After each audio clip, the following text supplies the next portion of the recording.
Oh, well, thanks a lot, Marty. Thanks for the introduction. It's nice to be back talking to the app group again. I've enjoyed a couple of your conferences over the years, and it's always fun to talk with you. Just as a little notice, I'm going to be participating in the IRVA online conference in November, and I will be talking about the Aharonov-Bohm effect as one possible scientific explanation. It's one of these lesser-known quantum effects that describes long-range communications in the absence of electromagnetic signals. In completely force-free fields, you still get these long-range electromagnetic interactions that people like Hal Puthoff have applied for patents in for submarine communications. So, because we don't have a lot of discussion in the RV community about theory about why RV might work, I think it's something that we're all interested in, but we don't have a lot of data. I'm going to take one position on it, that what we're dealing with is, in fact, the Aharonov-Bohm effect. And that's what I'll be talking about to IRVA in November. So, in any case, the topic for today is, how did my experience in remote viewing lead to a rather large-scale interest in UFOs, now called UAP? The name has changed over the decades to fit, I guess, the needs of politically correct Washington, D.C. politicians who realize they finally need to deal with this topic. And I'll talk about how that led to this second edition of Black Swan Ghosts, because really my contact with this topic comes out of many of the people I met at IRVA conferences and later on UFO conferences, and I increasingly began to see that this was quite a serious topic, but because of the nature of non-disclosure agreements with the federal government, special access programs, and what are called waived, unacknowledged special access programs, the so-called, the holy grail of SAPs, the WooSAPs, as they're called. There's some sort of barrier between what we know as a society in our public discussion, what we hear being talked about publicly on the news, and what the state of scientific knowledge is within certain elite scientific groups and within federal special access programs. So it's this sort of compartmentalization that has led to our lack of knowledge about this. And this is precisely what a sociologist like me would study, is how is our knowledge about a certain topic socially conditioned? I think we grow up from the educational systems we're in, believing that there's sort of a free flow of knowledge in the modern world. Especially since the Middle Ages and so forth, compared to those times when people were burned at the stake for proposing heliocentric theories of how the universe works versus Ptolemaic theories. We believe that we're in an era of free information flow, especially since we've got all this information technology, right?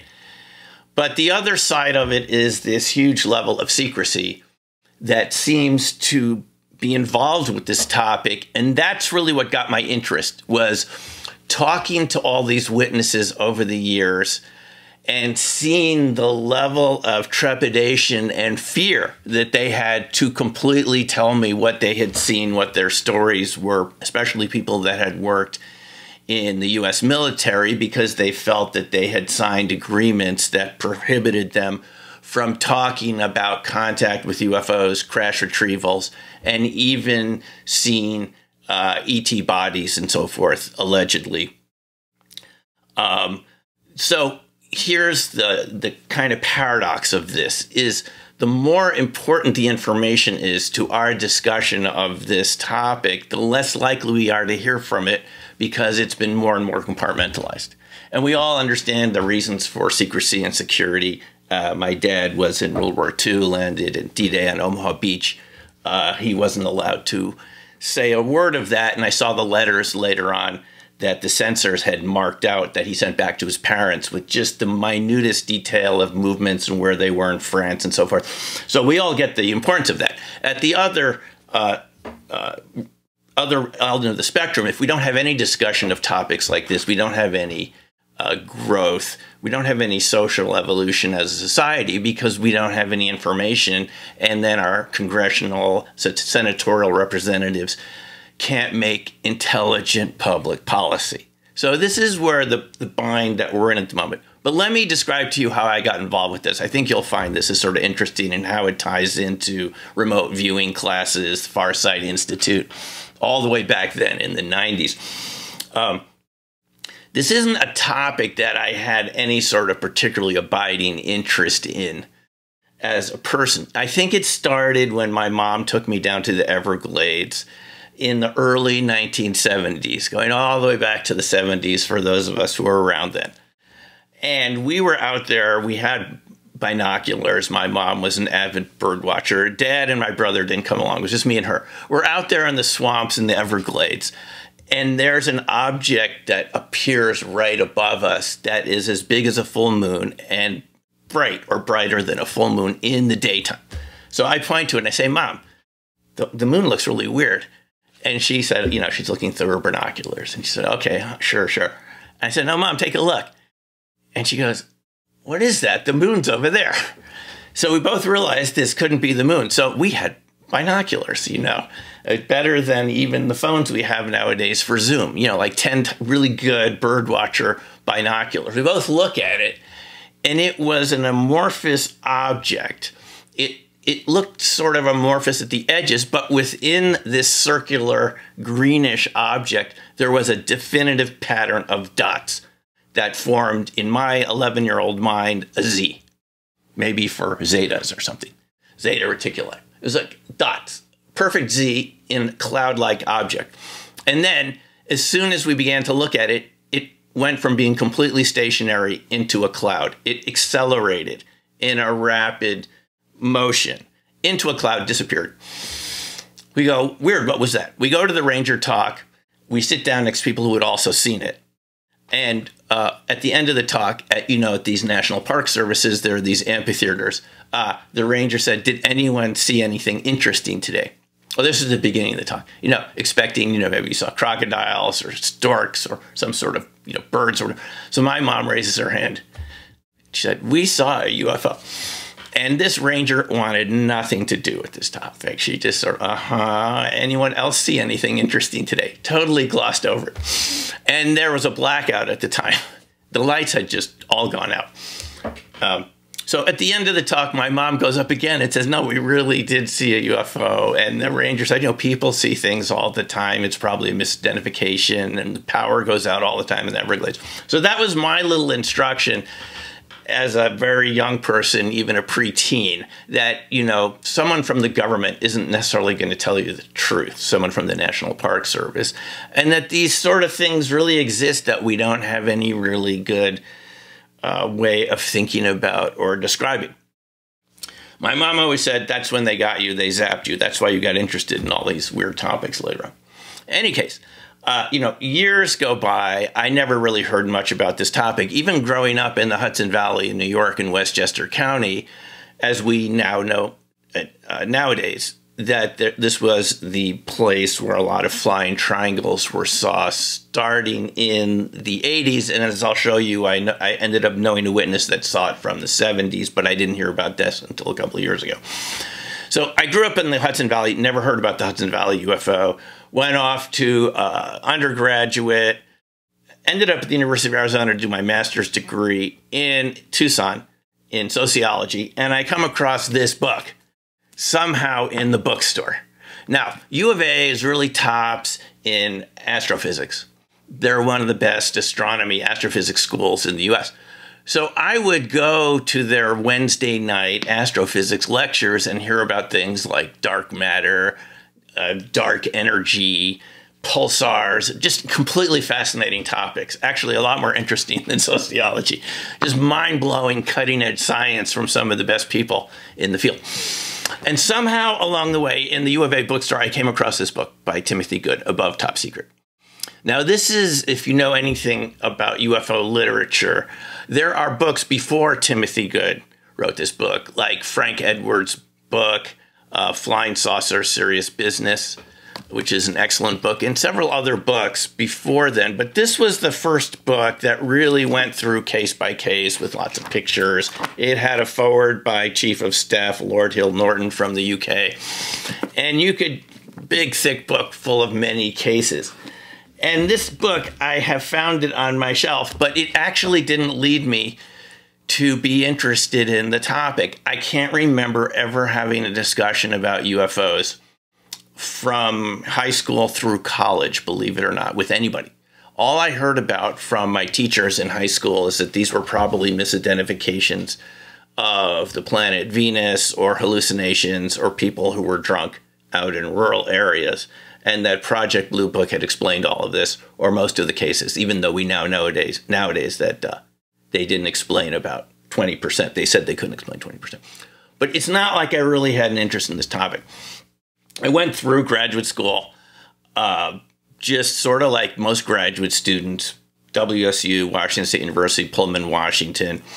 You're really focused on getting your PhD, your dissertation, your defense of your dissertation, all these things. It's a lot of focus for a good 5 years for me in this case. The topic of UFOs never came up for me. I didn't attend any conferences. I can't remember having a single discussion about this topic with any colleagues or any people. I think in the back of my mind I was still interested. But it wasn't until I got to Farside Institute, which was created by Courtney Brown back in 95, 96, just when the RV program was declassified in 95. As all of you here know, several of the people who had been in that program began teaching it, because the protocols were never classified, as we know, just the particular projects. And I believe it was Ed Dames who was one of the first people to come forward with it. Jim Marrs actually had the first book about remote viewing. He passed away a number of years ago, and he asked me to write the foreword for that book, Sci Spies. But his publisher didn't want to publish this book in 95 because they felt there was too much risk with a recently declassified program, that there could be some sort of backlash from the federal government. So they delayed publication of Sci Spies for a couple of years. But it's a good look at the RV program from whatever we knew, what Jim was able to find out back in 95, 96. So I go to one of Courtney's classes in May of 96. I think it might have been his third class. He taught 8 people at a time. The class was for 8 weeks. And this topic of UFOs came up a lot. It was in Courtney's book, Cosmic Voyage, doing remote viewing on different topics, verifiable topics like we're all familiar with, and the more esoteric topics, like a lot of people who are involved with RV like to use this for. And esoteric could mean a lot of different types of targets. We're talking about unverifiable targets where you have some sort of interest in the project, the target, but you can't get direct information about it, but it's still sort of fun to do it, to see what you get, just to sort of practice. Now, when I first heard about RV, I have to honestly say I was really skeptical, because I had been, after I got my PhD in sociology, I got hired back by WSU to teach statistics. So I'm coming at this topic from a kind of mainstream academic perspective, but I was open-minded enough to feel that maybe there was something that I hadn't learned all the way from kindergarten to PhD. Maybe something in the academic system had missed something really important. And I knew that might be true because one of the focuses of my dissertation was fractal geometry. And fractal geometry is the study of these natural shapes that nature uses, tree branches and our bronchial structure, things that branch out the way nature likes to design its systems, very resilient, robust systems that can have damage here or there, but the entire structure as a whole isn't largely affected because it's based on branches rather than these linear connections. So in my mind, I had the idea of studying fractal geometry and chaos theory. And at the time, in the 90s, the main folks studying chaos theory were the people at the Santa Fe Institute in New Mexico. So you could read about this. My committee was not particularly interested in this subject, and at the time, fractals were basically used for satellite communications to compress data. And later on, they were used in cell phones to get different sized antennas within a fixed volume. So there were some practical applications for fractals. But what this led to me to think was maybe there were topics that academics had completely missed, because nobody really knew about fractal geometry or chaos theory in the social sciences. You just had those folks over at Santa Fe Institute, and I participated in, I was a member of the Society, International Society for the Study of System Sciences, a lot of S's in that acronym. And they were interested in this topic, but I didn't find a lot of interest in the social sciences, and I used it to measure sort of what seemed like the declining information that were accessible to us in newspapers using something called the Hausdorff dimension. And I came up with this idea of fractal flattening, that things were flattening out. Maybe we were losing information. So I was open to the idea there could be topics that were based on chaos theory and fractals that might be important that no one had talked about. So when I heard Courtney talking about RV, I thought maybe this is it. So I went to the Farsight Institute with an open mind that maybe there were topics around phenomena that were not based on linear interactions, that were not based on averages or standard deviations. In other words, what I had been taught as a statistician might have been a very limited number of tools. And as they say, if all you have is a hammer, everything looks like a nail.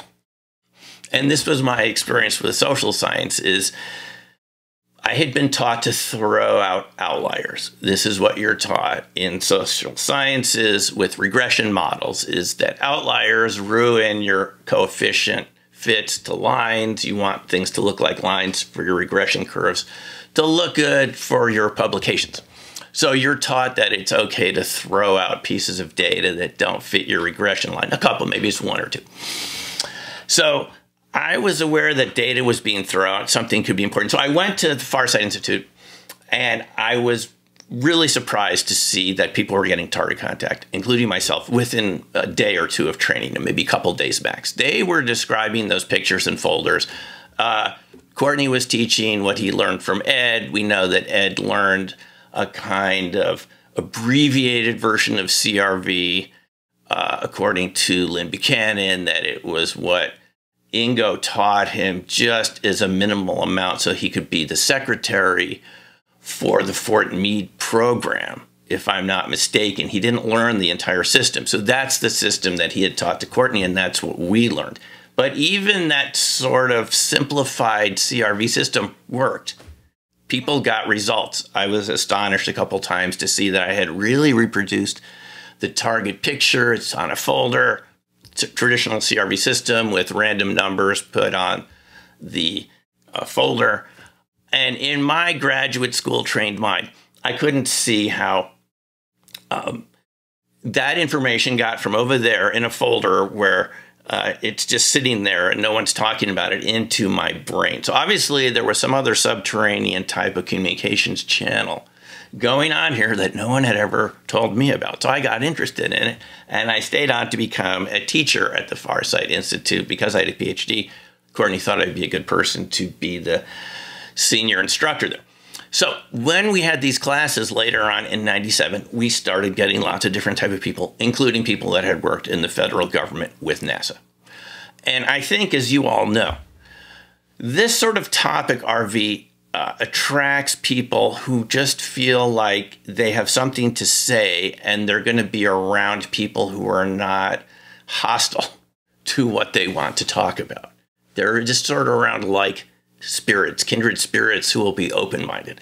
So one of the first UFO witnesses I met were these two folks. One had been a shuttle astronaut. He had been trained as a shuttle astronaut. He hadn't flown, but he showed me all the pictures of him in NASA training in spacesuits and so forth.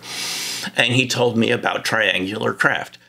Triangular craft that he said had been reverse engineered from extraterrestrial craft. He was very serious about this. And he said the purpose of these triangular craft is they could go something like Mach 20, and they were designed to take out ICBMs in our adversaries' arsenal in about less than half an hour. And that we had triangular craft. They were designed to be used in a military context, and they had been reverse engineered. He didn't show any pictures, no evidence. It's just a story, a shuttle astronaut.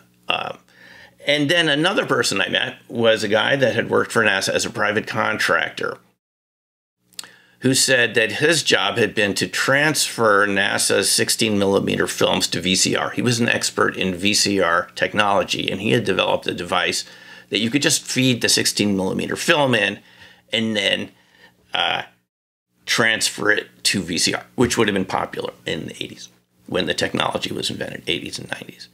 And he said that when he looked at this footage, you could clearly see structures on the moon. You could see bombed out buildings and domes, and some sort of war had happened there in the past. And again, he was very serious about this. He said you can actually see this for yourself with a really good telescope if you know where to look in some of those craters. You'll see objects that show that the moon has been inhabited in the past. So these were two people I met that seemed very credible. They had both worked with NASA. They told me that there was definitely some sort of cover-up going on.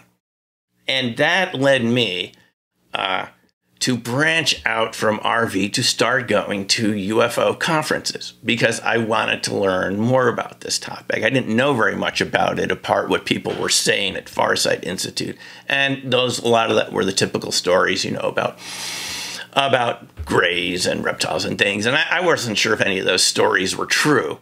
Even if someone said they had remote viewed it, it didn't totally convince me that these just weren't stories that people had viewed. How would you really know the difference?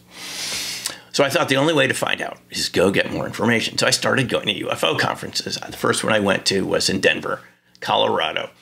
And I wasn't sure if I was going to encounter, you know, people with wearing Vulcan ears. I mean, what sort of people attend UFO conferences? I didn't know very much about this. Again, I had been sequestered in academics from kindergarten to PhD with no breaks. So I didn't know what to expect. But I found, again, very credible people, very quality talks, people talking about different aspects of the topic. Not every single one, but some of them were a lot better than you would expect. And these people seemed pretty serious about the topic. I learned that there had been different UFO organizations over the years, NICAP and APRO. One of them was even founded by a former CIA director, Roscoe Hillencutter, and things like this. So in my mind, going to these conferences,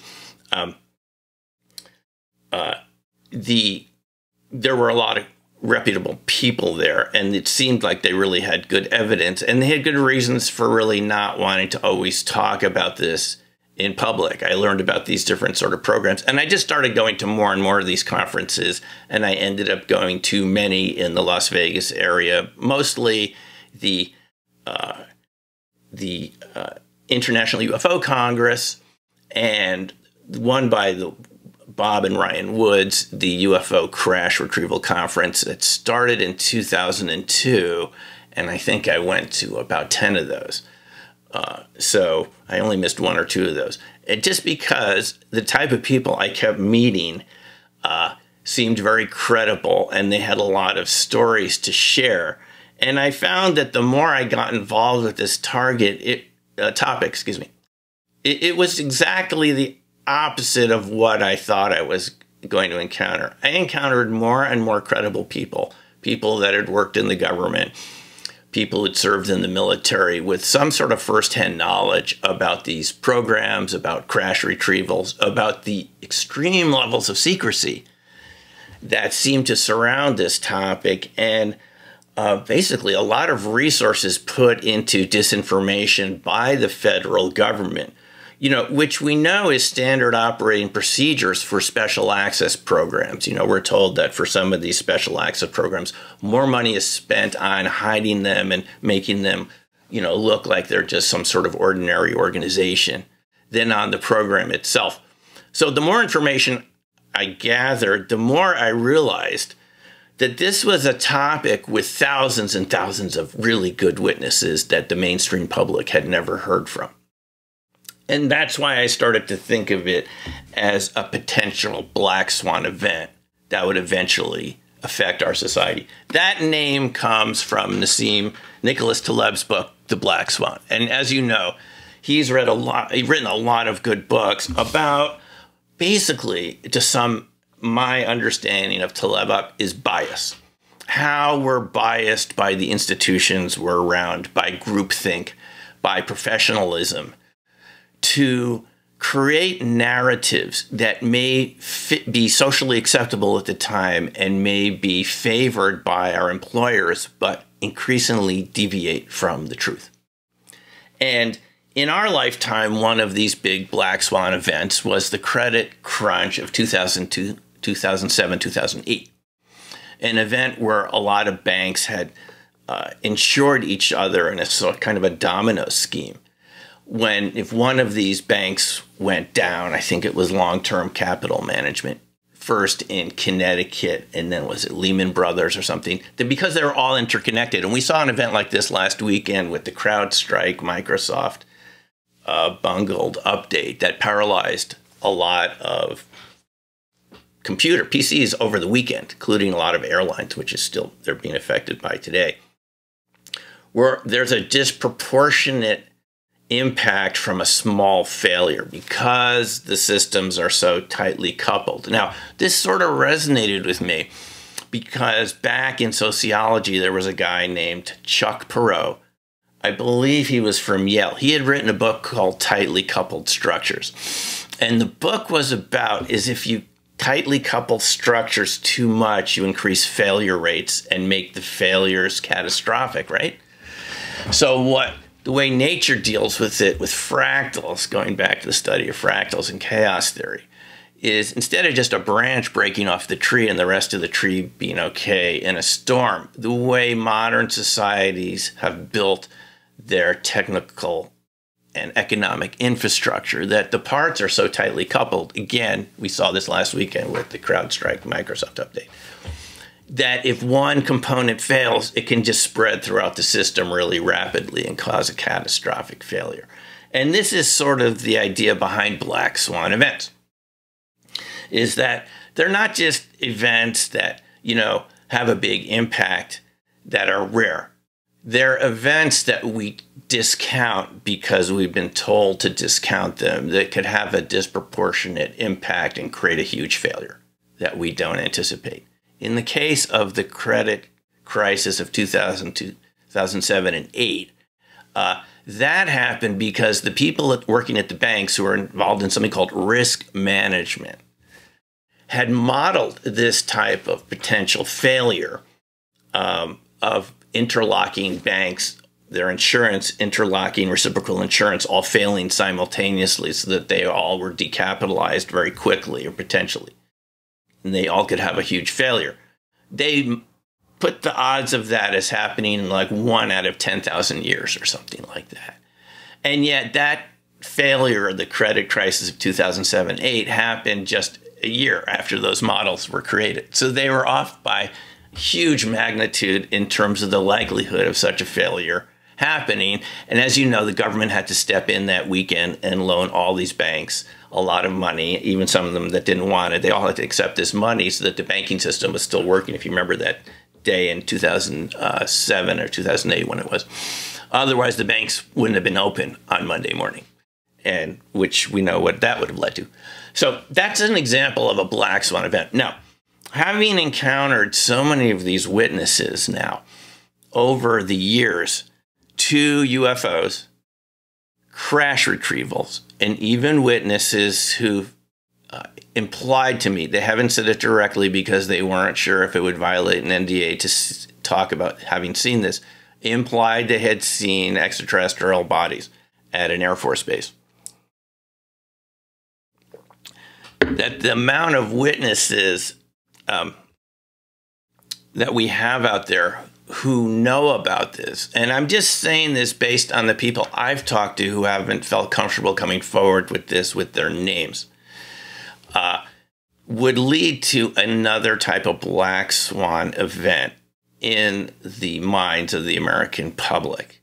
It would lead to such a sea change in our fundamental understanding of the universe if this information were to come out. And because we're also interconnected now, as we saw last weekend, it would be like a reverse of what we saw over the weekend with all of those PCs going down and the blue screen of death. It would spread throughout social media and our news channels in this really rapid news cycle that I think it could cause a type of psychological black swan event where people wouldn't know what to believe. They wouldn't know why they could trust the government anymore. And by the way, it's not that the government hasn't foreseen this. Back in the Robertson panel, one of the first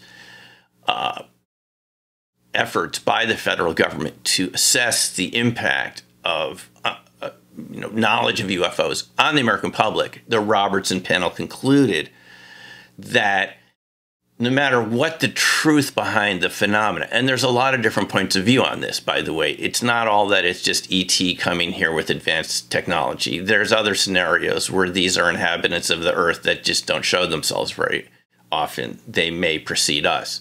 They may be the original occupants of the Earth. They could be from other places within the oceans, even interdimensional explanations, wherever they're from. That this would cause a type of panic. And back in '52, there was this feeling that the Soviets could use this as a way of creating psychological warfare against the U.S. population. So the feeling of the Robertson panel, this is a policy which seems to me has been in place ever since the '50s, would be to create disinformation around the topic and to create ridicule and type of psychological counter psychological warfare against the American public to make them feel like this is a laughable topic. This is something that we should just dismiss. And they created a lot of counter explanations that we've all heard ever since. That it's swamp gas, that it's misidentifications of Venus, that it's flocks of birds. And these are the explanations that Project Blue Book used, and other agencies, even up to the current day when we have ARROW, the All-Domain Anomalies Resolution Office, looking into this topic. So what led me to write this is the second edition now. And again, thanks for asking me to talk about it, Marty. I wrote the first one in 2017. You will remember right in December of 2017, that's when the big New York Times article came out, when Leslie Kean and Ralph Blumenthal and Helene Cooper write this article for the New York Times where they say the government has had a secret program in UFO studies ever since. It started out as called OSAP, later became known as ATIP. And at the 2018 IRVA SSE meeting, Hal Puthoff told us that he had been involved in OSAP as their chief scientist and in other programs. And he told us this was a topic of serious concern. Obviously, you don't want our adversaries getting whatever this technology is before we figure out. But Hal told us that it's very challenging to figure out how it works. And this is exactly what the witnesses who I've run into have told me also, is that the technology from these craft appears to be about 1,000 years ahead of where we are right now. And having talked to some of these people who I don't have permission to release their names yet, that it's a level of atomic engineering that's simply beyond our capacity right now in the field of electronics and chemicals and so forth. We can't make technology that small. And we don't really know exactly how it works, apart from this general feeling which Hal alluded to at the 2018 meeting, that it interacts directly with the quantum vacuum field so that the propulsion system in these craft is actually making the quantum field less dense in front of it and denser behind it through what Hal called space-time metric engineering. These are metamaterials that literally affect the structure of space-time around the craft. So it's not like it's propelling itself like we do with, you know, fuels and combustion and physical pressure or anything even like that. It's literally changing the structure of space-time around it, which Hal suggested is why a lot of these objects seem to be bluish, because they changed the speed of light around them, the permittivity and permeability, the two fundamental constants that create the speed of electromagnetic transmission and speed of light, therefore. So Hal sort of explained it to us. But I've actually run into a lot of people that have encountered these disinformation programs, and I thought it'd be fun to share with you some of these. So the original book comes out in 2017, and I just take some, like, 15 of the best stories I've heard from witnesses over the years. So let me give you an example, Marty, of what some of these people are like and why I found them so fascinating and why I thought they really needed a book. Because I really felt that if what these people are saying is true, I originally was skeptical about RV. That turned out to be real. Not only did I find out it was real statistically, having read, you know, all the work of, you know, Dean Raid and Jessica Gut's people that have looked at this statistically at May to show, yeah, the RV, we can show that it's real statistically. But this topic turned out to be the same thing. It actually was considerably more credible than I originally thought. And the reason we don't know that is because of these disinformation campaigns, which have been employed against our own country to ridicule the topic. Now, maybe before I get into some of these stories, maybe there's good reason for that. It seems like the truth of this might be so shocking. Jim Semivan, who I believe has worked at CIA in the past, said that it's indigestible, the truth about this topic.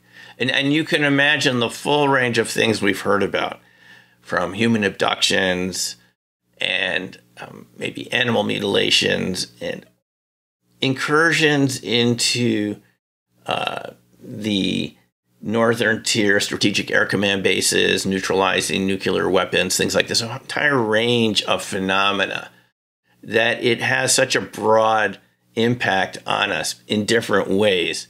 But it's still not easy to prove, but you amass all these witnesses, that it's actually a lot more credible than we've thought. And I think it's certainly one of the most important topics of our time. So let's just take an example of someone I met over in the UK. This was Peter Leather. He's a jockey. And he had raced horses for the Queen. And he told us this story in this pub at Beckhampton in the Wagon and Horses. And he would tell this to our... I started going on crop circle tours, eventually leading crop circle tours over there. And we would run into Peter Leather a lot. And he would tell the story. Eventually, I recorded it. Now, I want to say, for those of you watching, you can listen to these interviews that the book is based upon, because I put them all on the blackswanghosts.com website. Peter's interview is there. You don't even have to buy the book. I mean, you can just listen to some of these interviews and see where I got this material from. But why do I call it, first of all, why is it Black Swan Ghosts? Black Swan events, to me, are events that, are hard to believe would happen, like a total banking failure over one weekend. But you could understand it in your mind. But Black Swan Ghost events are events that you might not even believe are possible. You know, things that are so beyond what your conscious mind believes is possible, that they're almost sort of just ghostly possibilities, almost things you don't even want to talk about. I don't think anyone around the dinner table would be afraid to talk about a banking collapse happening. We don't want it to happen, but we could talk about it without fear of ostracism and ridicule. But these sort of topics, Black Swan Ghost topics, are topics where there's a danger of losing status, what we call it in sociology a social danger zone, which is that if this topic is associated with you in some way, it causes a loss of your status and people to look at you differently. And that's what this topic has to do with. It's not just that there are a lot of protocols in place to ensure that people who've been involved with this in some way don't talk about it. It's that, and it's partly just the way society is too. People don't like to be ridiculed and ostracized and made fun of by these topics. This is the general area that sociologists call hidden events. Hidden events are topics that people are experiencing and are not talking about. And Ron Westrom, the sociologist from Michigan, talked about this at a number of SSE meetings, Society for Scientific Exploration. And he, without even going to something like UFOs, you just talk about something like child abuse. Child abuse is something that we all now accept is real, that it happens, that children are abused by their parents and others. But back in the 60s, it was still a very controversial topic, and a lot of people didn't believe in it. And it wasn't until several meetings happened, national meetings, where professionals got together and looked at X-ray charts of broken bones, and they got law enforcement and psychologists and pediatricians, and they all had to come together and agree this actually was happening, that children were being injured, beaten by their parents. The just so stories, the excuses, which seem like what we've heard around UFOs, the excuses before child abuse was accepted as something that's real, were that they were falling out of trees or being beaten by bullies or had thin bone structure. These were sort of the counter explanations. And it sounds like a lot what we hear around UFOs too. You know, that it's swamp gas, that it's flocks of geese and misidentifications of Venus, weather balloons, the explanation that was given for Roswell. So this is sort of the counter-rationalizing explanations that we use to avoid talking about these topics. So let me just talk about some of the cases here. And this was Peter Leather. Now, Peter had an experience walking across the downs in Surrey at 1 a.m. with a friend carrying a bust of a gold embossed bust of a Native American. He was a fan of Native American culture growing up in the UK. He felt like he had had some past lives as a Native American. They see this object come over, and it's flashing every few seconds blue, like a disc, and it lands on the hill about 100 feet away from them. Peter wanted to, and the door opens up, and this being gets out, this 6-foot-tall being. Peter tells us. And it starts walking towards them with a glowing object in its right hand. And Peter wanted to go meet this tall being in this skin-tight suit. And, you know, the light's flashing behind the craft, so it's kind of very eerie. His friend goes into a total panic and pees his pants. Peter starts panicking. The friend's pulling him away. We got to get out of here, got to get out of here. The being turns around, walks back into the craft. Peter says it starts lifting off the hill, shoots off in the distance, same flashing blue light as it's, you know, behind the sort of fog that it's generating.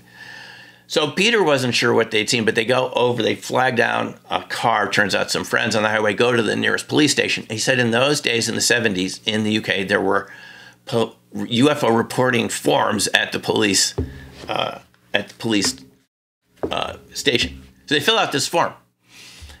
They go home. The Bobby says, you know, what's going on here? Let's fill out this form. And they fill out the UFO, describe everything. Peter says the next day at work, he gets a phone call. And Peter says, who is this? They go, never mind who we are. We want to know what you saw. And they want to hear every little detail about this, every blade of grass, every little thing. They won't tell Peter who they are.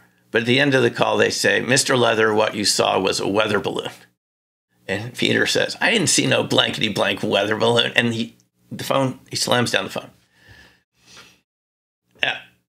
The next day after that, in the mail, he gets an invitation to a UFO conference. Now, Peter told me back in the 70s, it took 5 days for mail to get across town, his own small town up in northern England. He gets a letter inviting him to a UFO conference in Manchester in a couple days. He gets permission from his boss to take time off work. And he finds the place. It's a pub. He goes in. The pub owner says, I don't know about any conference, but there's a group of guys downstairs in the basement. So Peter goes into this room. He said it was every ethnicity on the planet was represented there.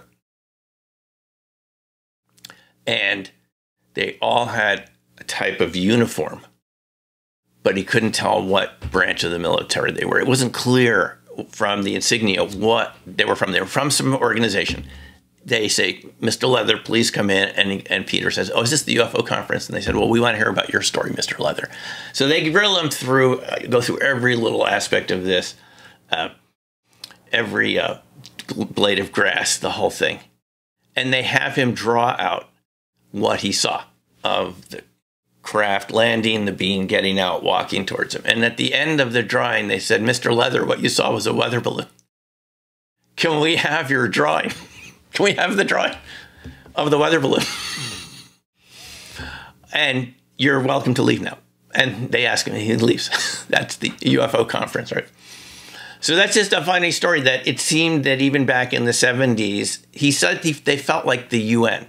Maybe we know the UN did have a classified program in UFO research back then. So maybe this was a branch of the UN. They have reports come in. This is not just something in the sky. It's something that lands with a humanoid getting out.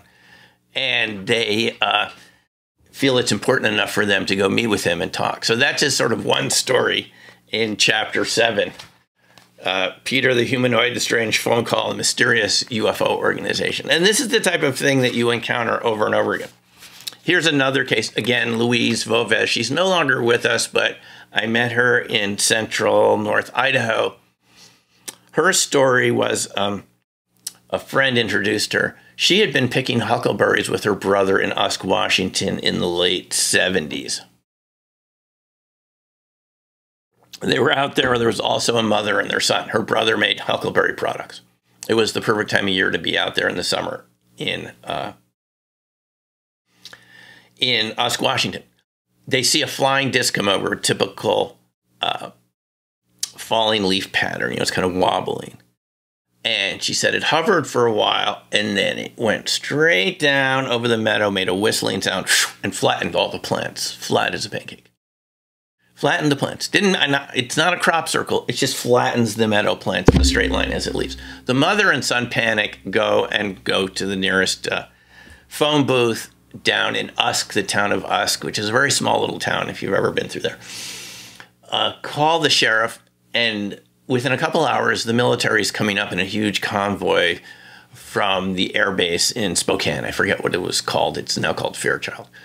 And it's a center for KC-130 fuel tankers. But back then it had other functions. A whole convoy comes up. They want to know every little thing that Louise and her brother saw. They asked, did you see anybody? Have you been drinking?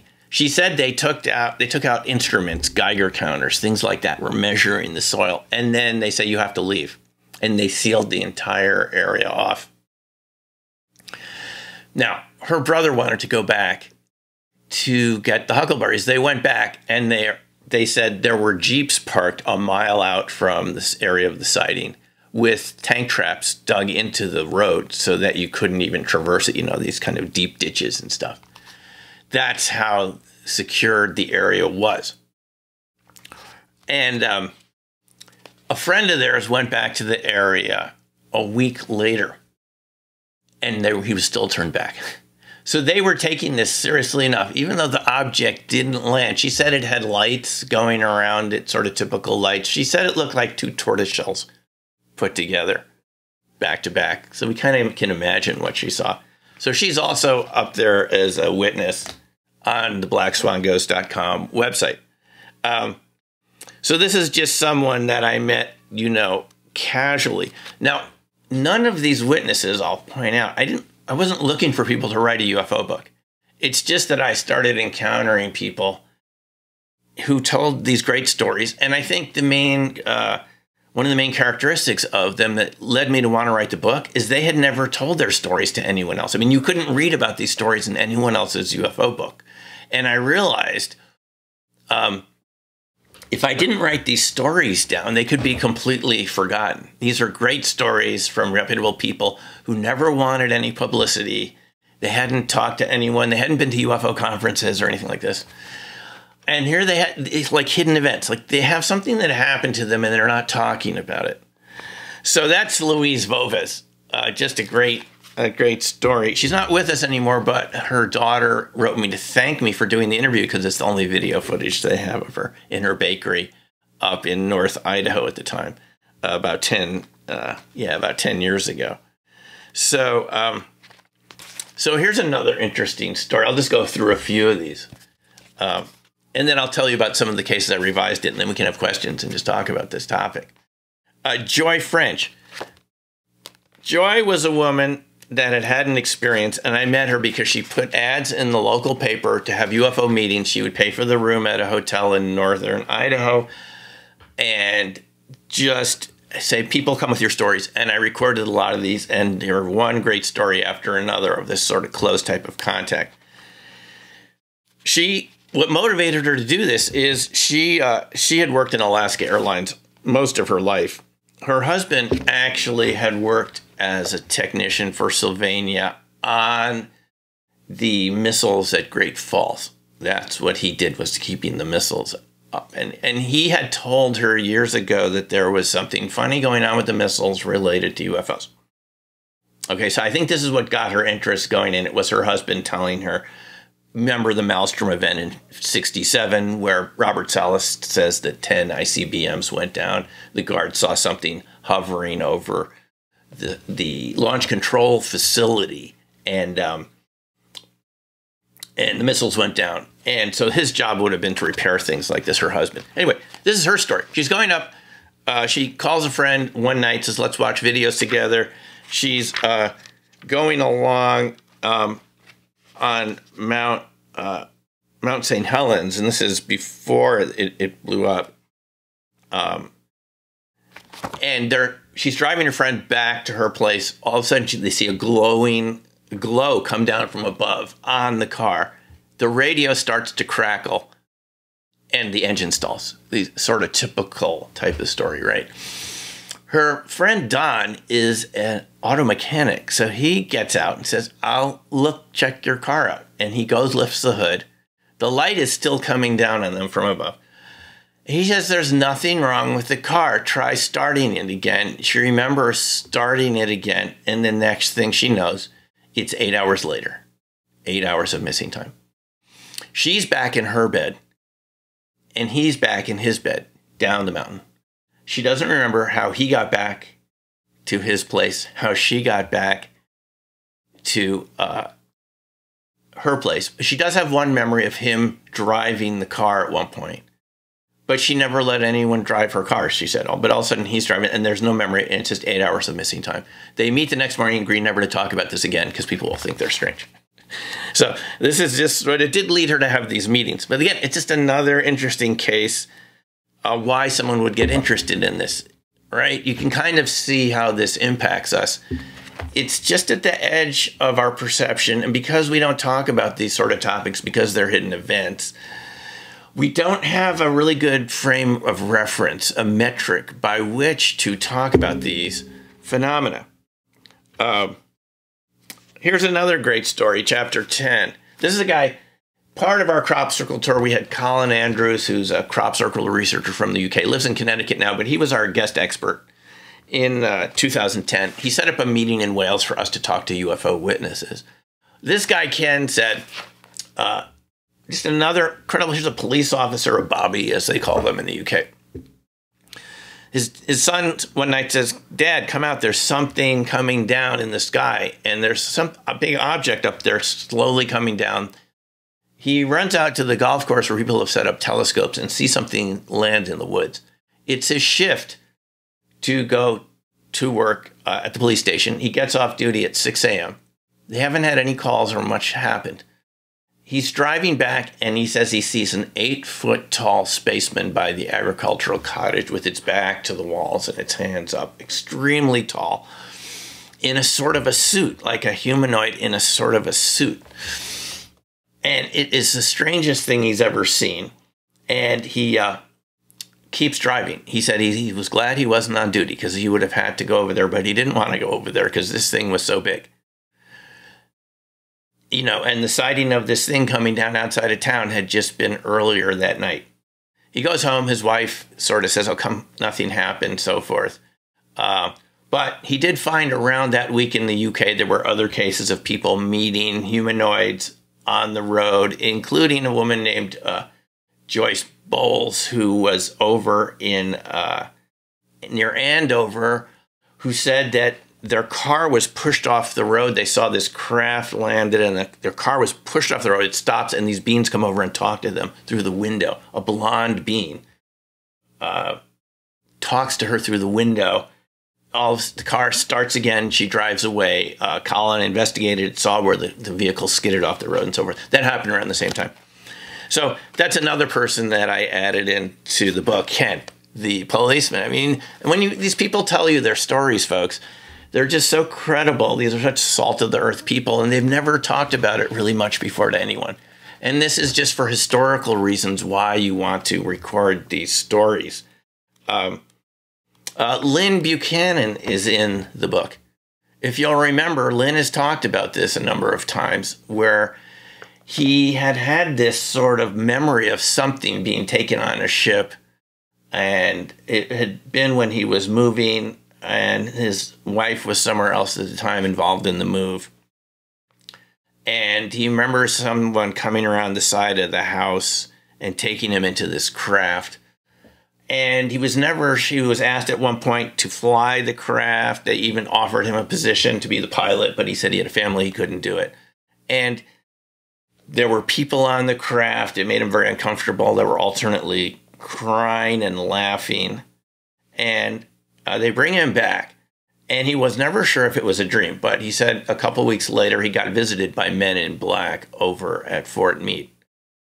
And one of them was a scientist and one was an interrogator, and they wanted to know everything about this sighting.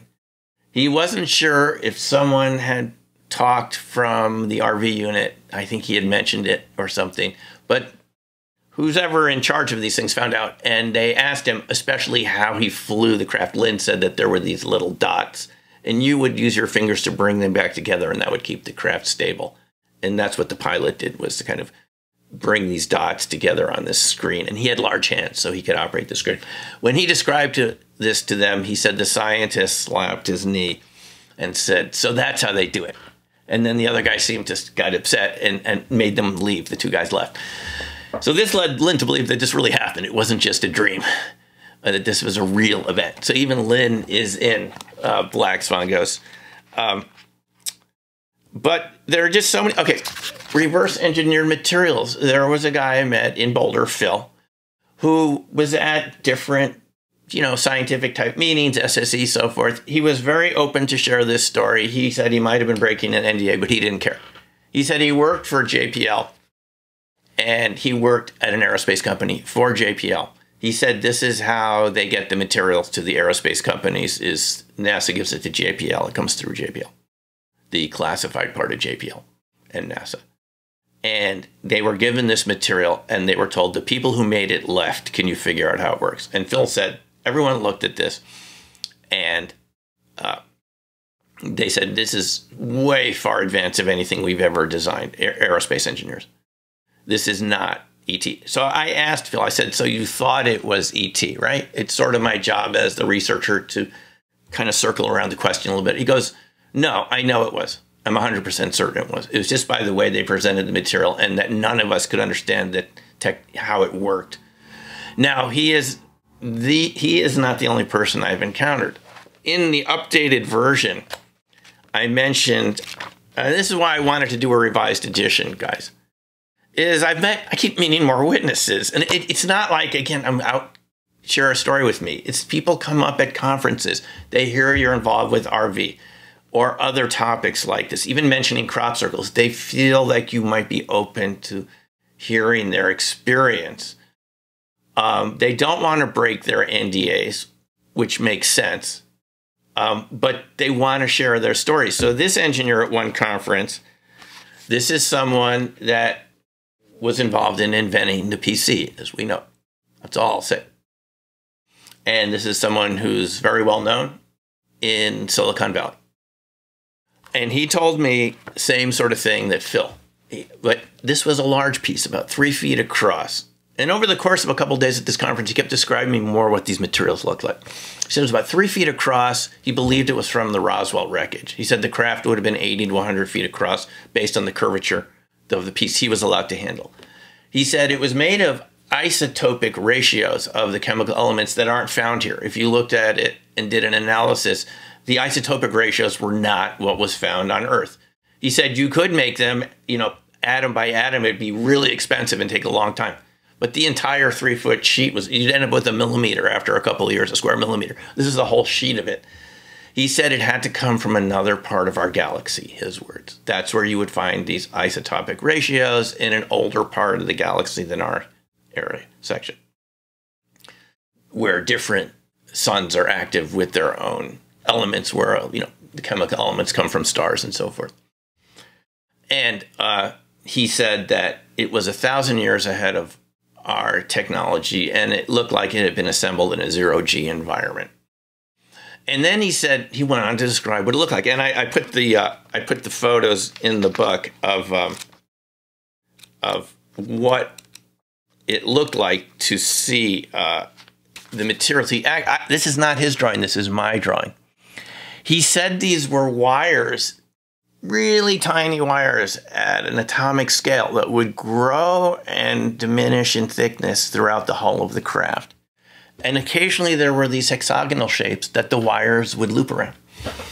And again, it was his belief from this that, similar to what Hal told us, publicly available knowledge in 2018, we thought of Hal, I did, just as someone involved in the SRI program, right? But Hal told us that was just one of many jobs he did, that the UFO research was another big part of it.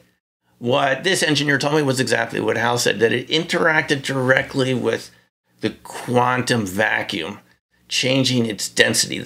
Something about those wires could interact at their scale directly with quantum properties of space-time and change space-time to just sort of glide through space, kind of like almost like a hockey puck on ice with no resistance. It didn't need propulsion because there was no resistance anymore. He didn't draw it for me, but I was able to draw it in my mind's eye and sketch it out later. So he's one of the people I put in the updated version. And another very interesting case, I'll tell you two more. Gary, the missile security launch officer from Minot Air Force Base. This is someone that I met in the Denver area, never had talked to anyone. He had been asked by Minot, security to go out and inspect a certain missile base near Velva, North Dakota. And the alarms had been going off all day at this missile launch facility. And it was one silo. He said anything could cause the alarms to go off. It could be rabbits or wind or badgers or whatever,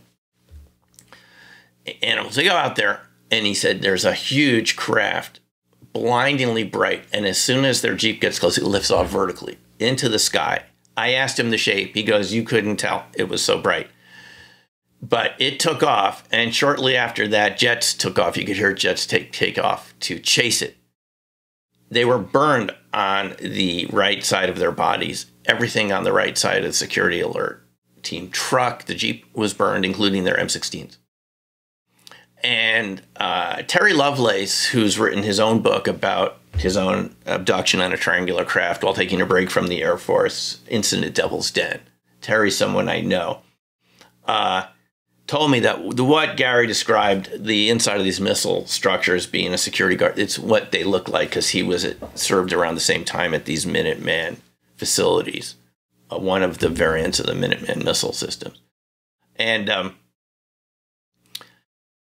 they attempt to hypnotize him the next day. They asked him to come into Minot Air Force Base. I later ran into someone who had been asked to be a hypnotist at Minot in those exact years, but he turned it down. So we know, again, that they had hypnotists working at the base. Gary wasn't a good subject for hypnosis. He had a cold that day. They never really could get him into hypnosis, but they wanted him to forget about it. Just same thing that happened to Terry Lovelace, by the way. You can read and hear what Terry had to say about this. They split him and his buddy up. He never sees the other guy again. And he has these long-term injuries on the right side of his body, which he still has, these kind of anomalous growths, which reminds you of the incident at Rendlesham Forest with John Burroughs and Jim Peniston and so forth.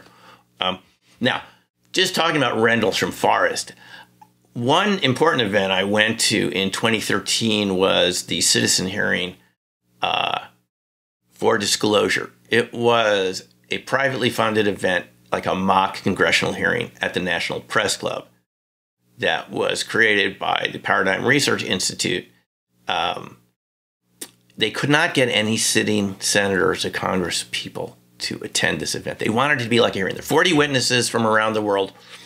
Peniston and Burroughs were there. You remember, it was Burroughs who suffered these sort of burns. And by the way, Hal described this as a function of this sort of blue shift that it can create ultraviolet burns. The way some of these craft work and why some of them have this sort of radioactivity associated with them, this sort of ultraviolet ionizing radiation and other types sometimes. But this was a really good event at the citizen hearing. They couldn't get any sitting senators or congresspeople, so they paid some. Mike Gravel, who recently passed away from Alaska, was the senator there, retired. They had to pay people, retired congressmen and senators. I got to talk to Merrill Cook. It was an excellent event. I called Merrill Cook after citizen hearing.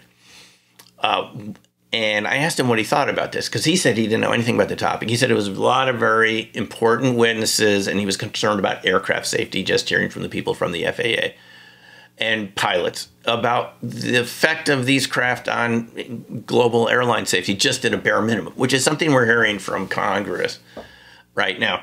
And I later saw one of Merrill's presentations. And again, this just gives you the feeling of the secrecy around us, which I think, again, is a very double-edged sword if we don't find some way to deal with this. He said he talked to some of his Congress people. Now, he is retired now, but some of the current Congress people in Utah. And they said, Merrill, we know about these programs, but that's where we get our reelection money from these special access programs. If we talked about it, we wouldn't get reelected. So I think you can partly see what's going on here. There's just a lot of money involved in these programs. We're told it's been trillions over the decades. And the aerospace companies get some benefits because they get the materials through JPL. They want to have... Now, they've spent money and time investigating. The aerospace companies will put their own resources into this.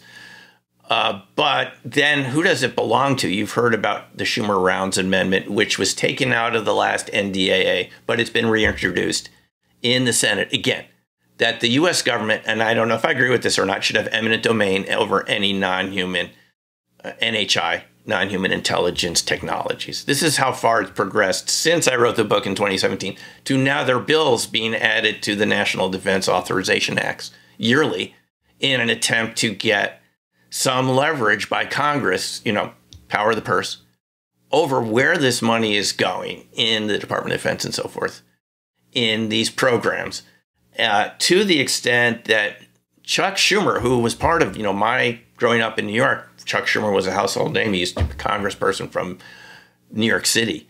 Now he's crafting this legislation that says that the Senate will no longer fund any DoD programs that have anything to do with UFOs.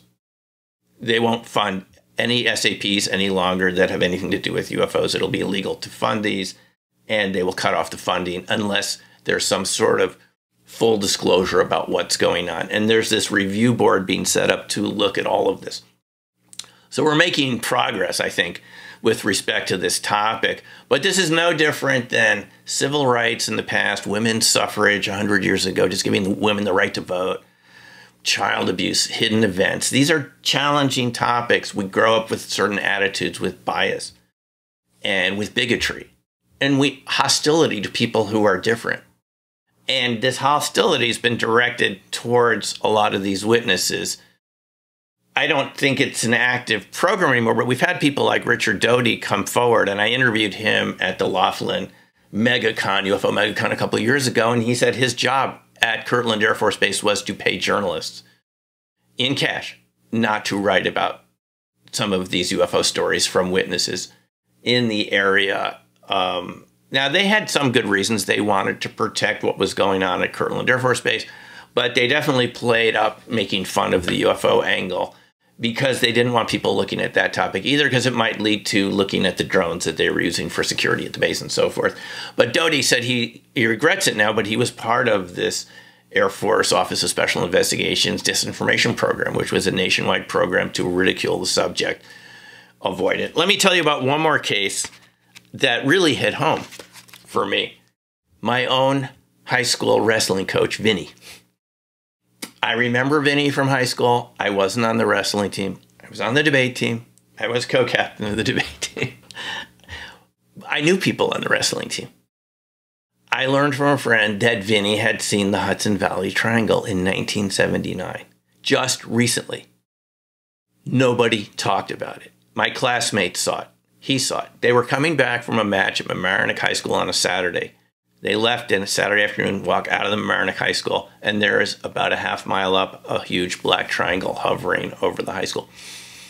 Vinny's watching this with the kids. One of these classmates of mine said it was the scariest thing he'd ever seen. Two jets come out of the direction of Connecticut, and Vinny said the thing took off like the Starship Enterprise on warp speed. It just, these jets, these were Vietnam era fighter jets. They were no, this thing could just outpace them. Gone in a second. He calls the police and reports it, and they said, we're getting other reports are coming in, and there's a blackout now. All the towns around this, there are 4 towns surrounding you. And we got the newspaper articles from '79. Dominic, my friend, since kindergarten, someone I've known my whole life since kindergarten. I think I've only known my parents longer, and brother, found on microfiche at the local library. 6 come forward to back UFO report. And they talked about the jets coming out of Connecticut. There were various discrepancies, which Vinny said he thinks it's wrong, but papers get things wrong. But here we have a case, multiple witnesses. It happened in '79 to my classmates, a black triangle. This is 3 or 4 years before the Hudson Valley Triangle even becomes public knowledge. Even people start seeing it. And it's seen here. What are these black triangles with these warp speed capabilities? Why are jets chasing them? Just like Gary described at Minot Air Force Base. What Gary experienced, by the way, is part of this northern tier set of events where all of the northern tier SAC bases are affected by these objects, which the Air Force called enemy helicopters because they couldn't identify them. Enemy helicopters that could leave at high speeds and were silent and could neutralize the ICBM arsenal very quickly at different bases, all the way from Loring, which had a nuclear stockpile, all the way to Maelstrom in Great Falls, Montana, across the whole United States. When Arrow tells us, there's nothing of major concern, just like the Condon Committee, CU, Boulder, there's no significance. And you hear about all these cases from people like Gary, and Gary's just one of many missile security guards that talked about these types of things. The missiles are going offline. The bases are being put on alert. And that has no significance, that it's not worth looking into this. You just know something really has to give here. So the Vinny case is just another reason I wanted to update the book with new cases, because here it happened right in my own high school. Talk about hidden events. So one more book I think we need to talk about, of course, is something that Tom has talked about. This is the original version of Penetration. Ingo sold these to me. I bought 2 from him at Austin in 2002. I drove with 2 other RV friends down from Boulder to Austin, 2 days. And it was the first time Ingo had spoken, remember? If any of you were there at the Austin conference, he gave a great lecture. I still remember it, about how we have more senses than were talked about, maybe even 20. And it was just a brilliant lecture. He talked about that book, The User Illusion by Tor Nordstranders, which had made it into my dissertation just about limiting information, technology. Ingo had saw it as how our conscious mind, and that's what the book's about, our conscious, we're aware of more than we think we know. Well, Ingo was sitting right next to us because I was selling my book at the time, Opening Minds, and there Ingo was right next to us and I bought 2 of these. One of them was signed, even though it seems to have walked away from me. I can't find it anymore.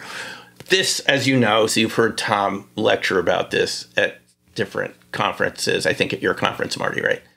About the different versions of this. They revised it and they came out new. This was Ingo's original printing of it, where he described being asked by some organization to RV structures on the moon, tying it all the way back to that fellow at Farsight, John, who told me he had seen these in the 16mm film. And here Ingo sees them as part of his RV session, and it's this shady organization. He's in contact with Mr. Axelrod. Anyway, Ingo's story here could be another, but it's an entire book. But it's sort of a story in the Black Swan ghostly event.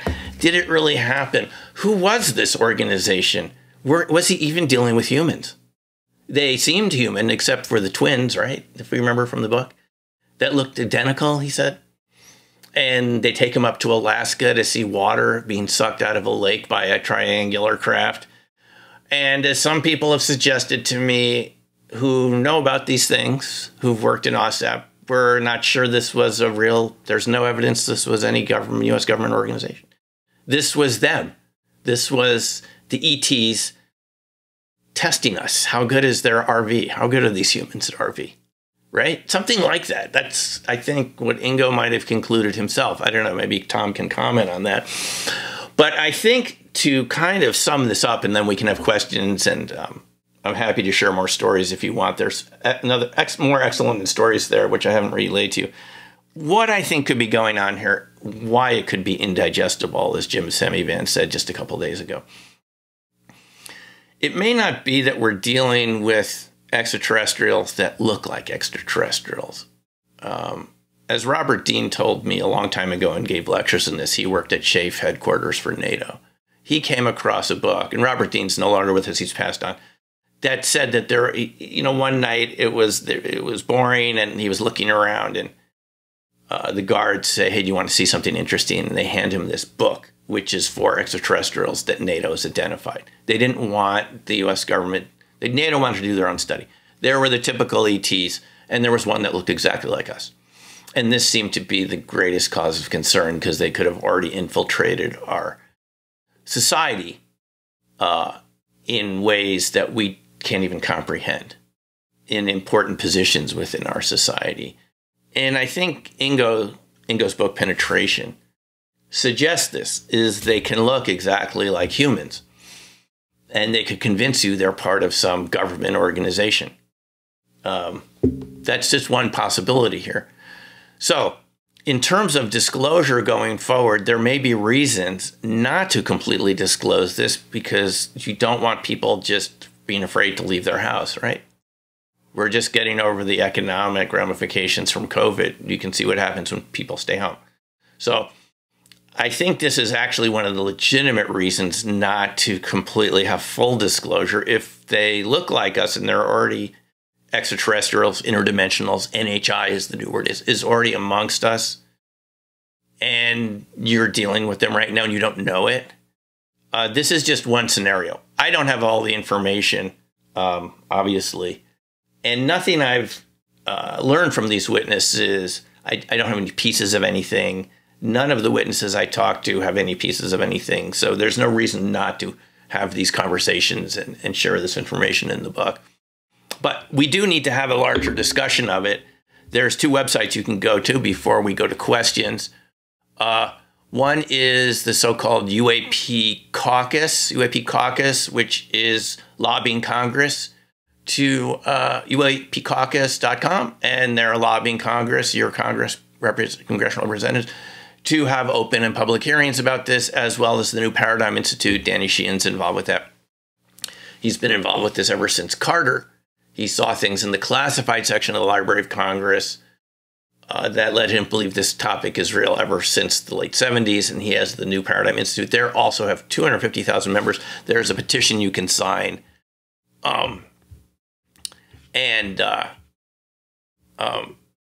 you can participate that way. So there is increasing action right now coming from senior citizens, senior senators,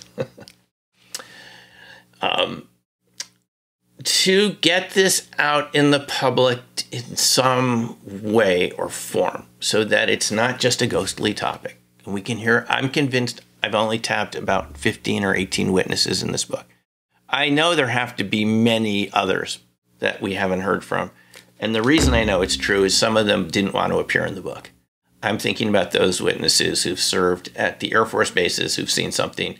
I'm talking about bodies, either potentially living bodies or cryogenically preserved bodies, perhaps even from the Roswell incident, where we just need to have a discussion because there's just a lot of people with information. They could be sharing it with us. We don't want to give our adversaries any advantage by having them get access to the technology and using it before we do. I think we can see obvious reasons why that's true. At the same time, if you have things overly stovepiped and compartmentalized, the way I'm told these programs work is you're allowed to look at these materials on video and photos, but you can't even talk to the person on the other side of the room about it.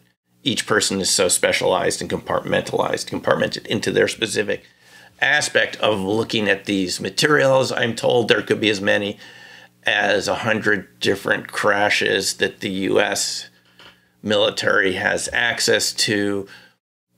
It appears that our senators have been told this and even they've been shown films of some of these crash retrievals. The crash retrievals seem to be the utmost highest level of security that can be involved. It's serious enough that people who've been involved with these crash retrievals, I haven't spoken to them, but I've heard from people who've known them for a while. It is so serious around these crash retrievals that the security guards have shoot-on-sight orders for anyone that would appear near the area, any person, with no reason, and to use lethal force, just to completely secure the perimeter. Luckily, these crashes happen in very remote locations. I will say that Gary Sterling, who was the missile security guard at Minot, also said that he was offered crash retrieval jobs. You can watch this in the video on the blackswanghosts.com channel. I know it's a little noisy environment. He felt comfortable talking in McDonald's in Aurora, Colorado. It's a little noisy, but you can hear him say what he says. He was offered these positions, and I asked him later on the phone, could these have been the so-called broken arrow flights, Air Force missing planes, experimental craft? He goes, no. He said he spoke to people who came back from them. They were what we call UFOs, unidentified craft. The minimum time you would serve on these missions was 6 months. They're in remote locations, and it takes them a long time to open these craft. We're told they're made of materials that you can't even crack with the strongest carbon, tungsten dyes, metals, cutting instrumentation lasers. They can't open them up. So what they do in some cases is just bury them on site.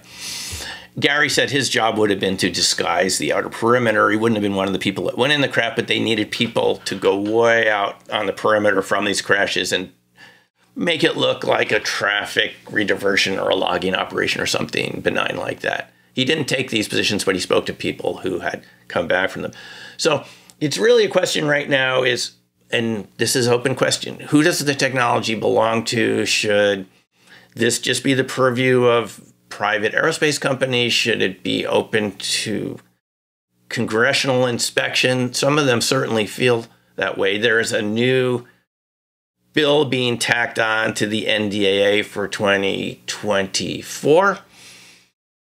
And Schumer and others, Marco Rubio, who was almost Trump's running mate, has been a big proponent of bringing this out in the public. And I think we can see why, because we have certain ideals as Americans about transparency, representation, discussion, dialogue, policy. How do we make policy if we don't have all the information? And that's really the crux of the issue here. How do we preserve national security at the same time have a public debate and discussion and openness so that these people who've come forward and the others who haven't yet feel safe enough to go in front of Congress and share their stories. Do it gradually enough so you don't have, you know, public panic. But at the same time, you know, a lot of people know this is true. They've had parents serve in the military. They've heard these stories. And it's just stayed at this sequestered level where we don't have a lot of discussion. And just like Ingo's book, I mean, a book that we're familiar with in the RV community, we never really have any resolution to it. But you're certainly curious what that was. I'm not saying anyone has all the answers here. The government isn't a monolithic one agency. There's competing interests, obviously, is going on. But I will tell you, there is serious discussion going on with the U.S. government. I talked to Jay Stratton, who ran the UAP task force from, I think it started in 2016 when that particular DOD organization started. And he told me that Congress has been briefed ever since 2017 in classified briefings in these so-called SCIFs, secure compartmentalized information facilities, that Congress has been briefed for 7 years now in 2024. Classified briefings. You and I haven't heard any of it.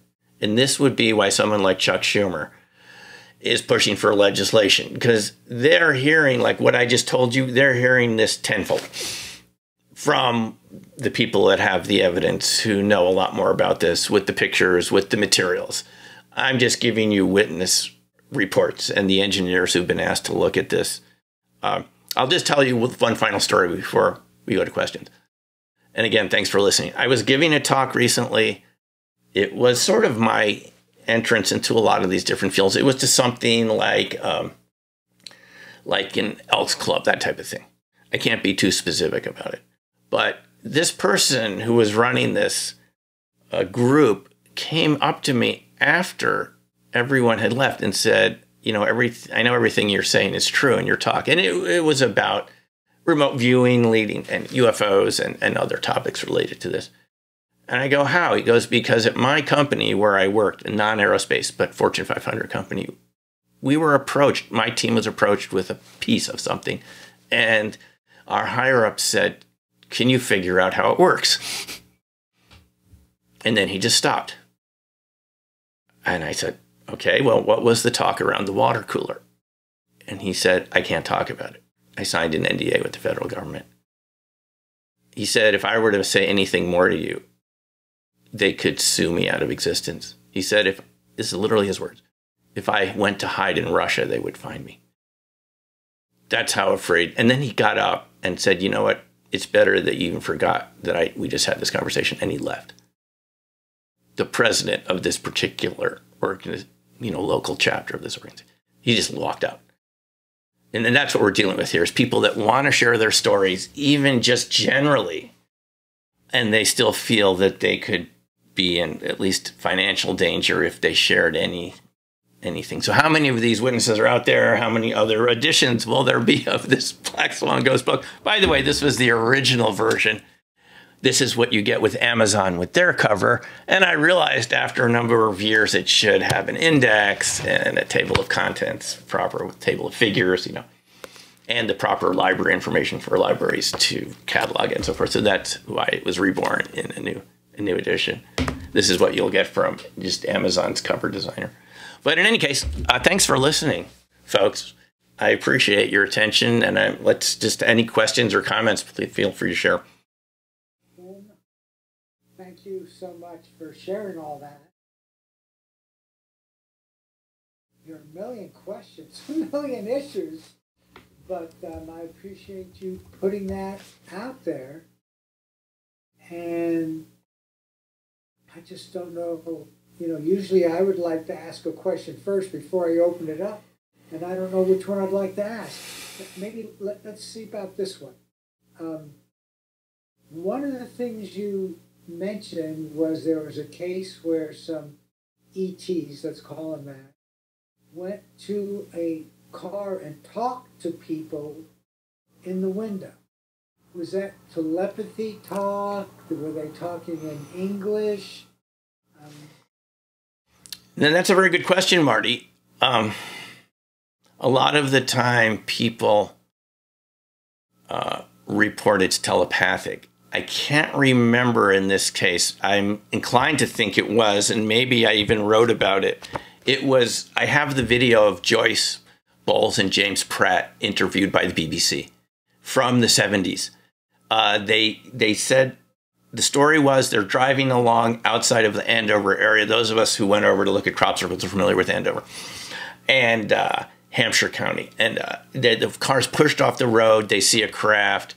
The guy walks up, non-threatening, and has this conversation with them. I can't remember if it's telepathic or not. Person?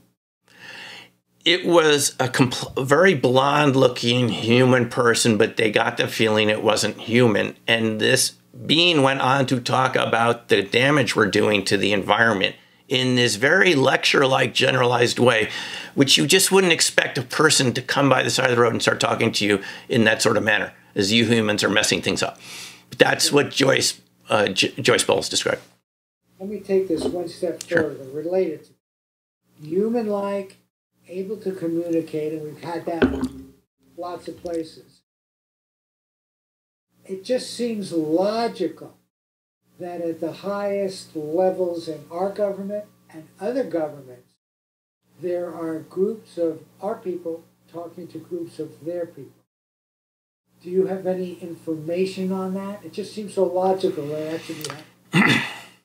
Yes, Marty, I do. It's a story just from 2 weeks ago at a conference. I'm just at one of these meet and greets on the first night, and I talked to someone from the Vegas area.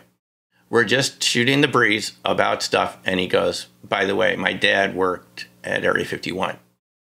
He was an engineer, and he had a very strange encounter that he only talked about before he died. Okay, I'm listening now. Disco music's very loud, but I'm listening. He said that what his dad told him, and his dad was still disturbed 30 years later by this.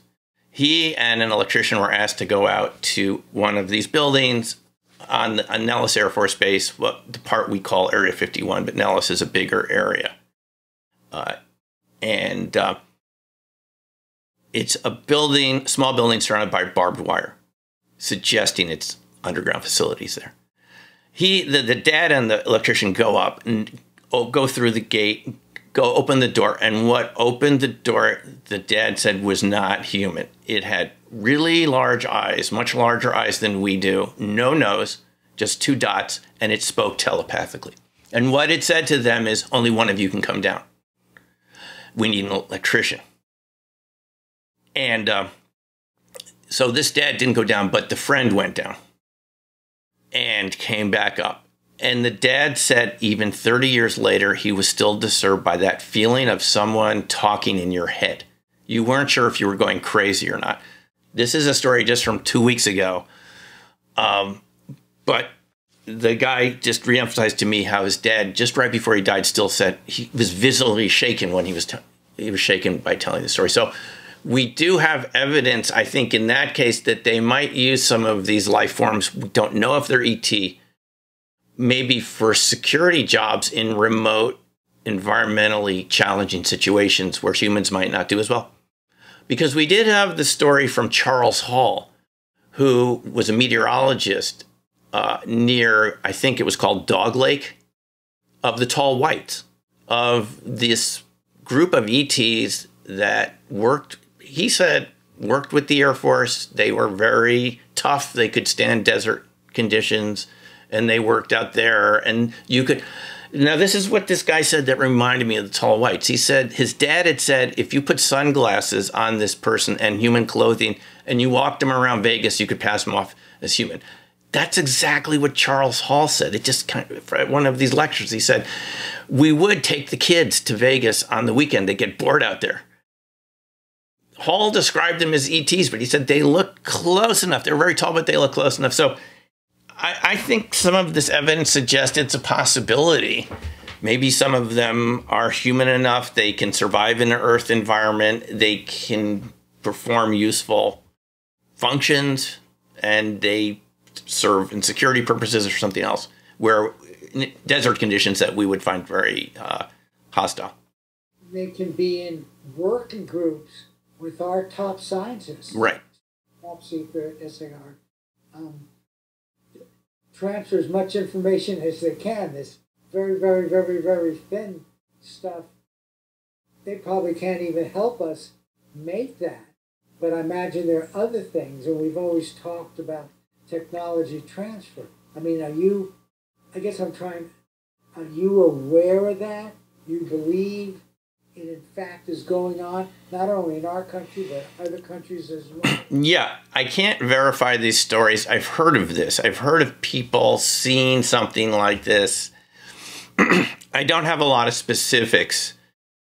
I guess it's possible. I mean, this case 2 weeks ago when this guy told me this, I've heard other people's dads who worked out in Mercury, Area 51 with stories kind of like this, but this one really struck home for me. It was not solicited. I'm just sitting here listening to this person. We're shooting the breeze and all stories. Hear the story. Now, we have to remember that both China and Russia have similar programs to the U.S. in terms of attempting to retrieve this material and to develop it and weaponize it. So there is a bit of an ET arms race going on here. I think it's pretty obvious at this point. And that would be reason enough to get all the help you could get and to have the highest level of secrecy around it, obviously. But so, Marty, it's a possibility, and my clock ticked a little more in that possibility of it being real. Just hearing this story just 2 weeks ago, again, just talking to someone at a meet and greet at a conference. Okay. Anybody else want to ask questions? Did you have something you wanted to ask Tom soon? Oh, well, I think we were just, I forgot what it was in reference to penetration. Did we ever, some RVers have suggested it wasn't a human organization that Ingo was dealing with. He himself, lecturers mentioned to us the twins seemed awfully strange. What do you think his feeling was about it?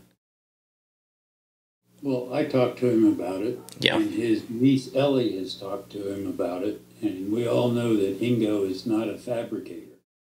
In fact, he's very harsh on people who stretch the truth because he says enough strange and wonderful things happen in RV and in the world that we don't need to stretch the truth to make our point. And he persisted that what he wrote was accurate and he never changed from that story. So that's all I can say. Yeah. Yes, I did ask Hal about it a long time ago. Tom, it was at Ingo's memorial. You were there in Manhattan, remember the time? And you know what Hal said to me? I can repeat this. He goes, Ingo didn't make it up. He said exactly what you just said. He was really concerned that everything that we put down, since we're involved with remote viewing, be accurate, scientifically verifiable. It's already stretched enough as it is for RV to turn out to be real. Exactly right.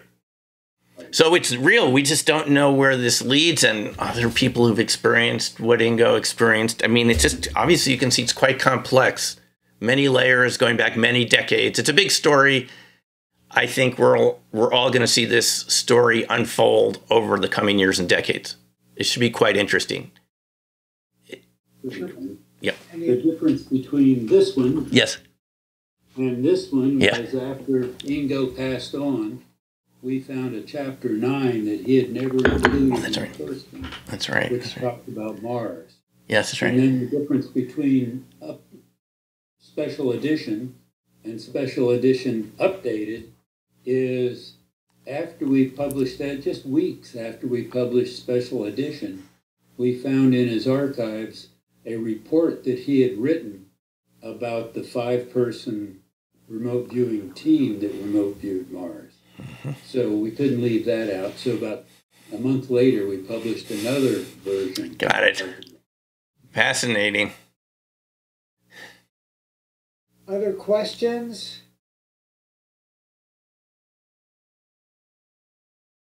Go ahead, folks. This is a rather remarkable topic. Do you have questions or concerns, and how does this make you feel to know that this is more real than you might have thought, that it could be really close by right now to you? Minor question. Yes. I've heard that people have gone inside these crafts that they're actually larger on the inside than they are on the outside. Have you heard anything like that? Yes. In fact, there was that story recently. I get some of the most recent information from that show at night called Disclosure Tonight. Thomas Fessler does it a couple times a week with different people coming forward, and we did hear about that story. This has been a repeated theme, that the craft are bigger on the inside than they are on the outside. I know from one crash retrieval story, I guess it could have been included here. Again, this is someone that got it from a high school buddy that had served in the Marine Corps. And just jokingly, he asked him when he came back to town once, hey, did you serve on any UFO crash retrievals? And the guy said, well, as a matter of fact, yes, as long as you don't repeat this. And this was in very remote part of Arizona. On the final day of guarding this craft, and they just had this point guard way out from it again.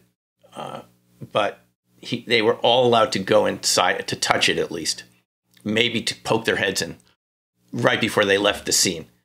And what this guy reportedly said is he got the eeriest feeling like he shouldn't be next to it, he shouldn't be touching it, he shouldn't, like it was alive. It was sentient. And we hear this from witnesses over the years. David Adair and others have reported that it has a lifelike feeling. It's almost like the craft, well, project our version of AI forward 1,000 years. Could our AI, if you use ChatGPT, it doesn't seem very sentient right now, does it? But give it 1,000 years. Could it be operating craft? Could it have feelings? Could it be sentient? Why not? So anyway, this is what we're told, is that it has a sentience. And yeah, we are told, Ron, that there's a different sense of dimensions and larger on the inside than outside. I mean, a number of witnesses have said this, and that report, I forgot where this was, but it came out a couple of weeks ago too. So, you know, you've already talked about the 0-point energy field, quantum field, you called it. That's right down there at the very core of consciousness. And if they're able to get something that can use the 0-point energy field to propel themselves, it's not unreasonable to think there'll be some aspect of consciousness. Right, Marty. Can I say something about that? We're all, modern people like us, we're very technologically oriented. We like the advanced engineering of these craft, and we're personally, I mean, we're just fascinated by the tech side of it, right? But there's another aspect to this, which is consciousness, awareness. How many of these witnesses report telepathic contact with these entities? Something that I talked to Jacques Vallée about once at one of the IRVA conferences. He was involved at SRI. He knew Ingo. He even talking about coordinates with Ingo way back before there were coordinates, you know, memory, locations, and so forth. And he said to me outside the door at one of these IRVA meetings in Vegas that he said, what you're not hearing about from all these UFO researchers, because they want it to be little guys in a structured craft from another planet, that there's a telepathic aspect to it that precedes the contact and affects people years later after they've had this contact. So it's possible that this contact may not just be some craft landing on the White House lawn or something, big public display. Let's say they could just start communicating with our minds simultaneously, especially those of us involved with RV who are open to those sort of signals. You know, you just sort of log it in, comes out of nowhere. Could be a real signal. You just kind of make a note of it. Maybe that's how the contact will start, is through some sort of veridical telepathic contact where we start asking each other and we say, hey, I got that same message or contact at the same time yesterday. And it'll be like we were all on the same channel at once. And now, for people who don't know about RV, that could be a little scary. I think those of us in the RV world, hey, just put it in the AOL column or something. Like, we're used to just dealing with any sort of signal. You just write it down, don't analyze it, right? But for people that don't have any training in this, that could be, just like this guy's dad I mentioned, that could disturb you for decades. So I think the contact may not just be the technological side. Maybe that's how we see these craft. There could be other types of phenomena. You know, my point of view on these phenomena are interrelated in many ways because of the types of symptoms we get around them, the sudden cold, the space-time changes, and so forth. So, yeah, it's a good question, Marty. And many people talk about a telepathic sensation when they experience a UAP or a UFO. But sometimes that is less telepathy and more feeling. It's like being spoken to through feelings instead of through words. And I can vouch for that. Absolutely. You know, when I asked Ingo way back at that North Vegas conference, one of the early URBA conferences, I said, who makes a good remote viewer? And he answered very honestly, musicians and artists. Precisely, Tom, for the reason you're saying. He goes, because they're used to paying attention to feelings. So maybe it'll come across not even as a conversation or idea. It could come across as a feeling, just an alien feeling. Maybe we've already had it and we're suppressing it, or maybe it happens at night. Maybe they don't want to overload us, so it's just happening gradually. But I feel that if there's going to be a government disclosure, maybe that'll never happen. Maybe it will, maybe it won't. But there's the disclosure within us, too, of your own mind and your own awareness of realizing that there's non-local awareness. That, to me, is the other aspect of disclosure. It's not just congressional hearings and seeing the evidence, which is all important. It's what is it like to deal with these beings? And since, I think, Marty, going back to your question, the vast majority of the ET witnesses say their mouth doesn't even move. We might be the outliers here, that we still communicate with our mouths, you know. Many, many different languages, which really makes it harder to communicate. Okay, there was a question about the moon landing. You were about the structures that were okay, yes. Did the U.S. ever go there? Yeah, we definitely went there. I'm not going there the conspiracy. We went there. Edgar Mitchell told us point blank at one of the New Sciences meeting in Fort Collins. He talked about what it was like to walk around the moon. I talked to him personally. Remember Edgar, the sixth man to walk on the moon, the one that convinced that the NASA administrator, when he was walking along with Russell Targ on the beach, Jim, to fund the RV program. Edgar was involved with this at the beginning, too. He did that experiment. Remember coming back from the moon and stuff. Yeah, we definitely, I don't think there's any doubt. We still have those lasers up there that you can use as a laser rangefinder that's in one of those craters. But let me talk to you about one of the witnesses. I'm glad you brought this up, Marty, because that brings up Richard Hoover. One of the best witnesses I encountered in the book, Chapter 17. He worked as an astrobiologist, and he got a lot of blowback from NASA. Richard Hoover was NASA's top astrobiologist. They look for evidence of single cellular life in meteorites and maybe, you know, Viking missions. Remember the Mars missions? They had those organic materials to see if you get any organic reactions, right? What Richard told me, and he gave a lecture to one of the International UFO Congresses in Scottsdale after it moved to Scottsdale, was that he said there was incontrovertible evidence that you were seeing single cellular fossils in carbonaceous meteorites, the Orgalia meteorite and others, Murchison. He said if you found these in a rock on Earth, you would have 100% confident these are diatoms, fossilized diatoms, and meteorites, single-celled organisms. But he said NASA did not want him talking about this. He worked with this guy, Wikri Ransamy, this fellow from Sri Lanka who was educated in the UK, also on these things coming from space, even possibly viruses coming from space. But what Hoover said was NASA eventually told him to stop presenting at conferences.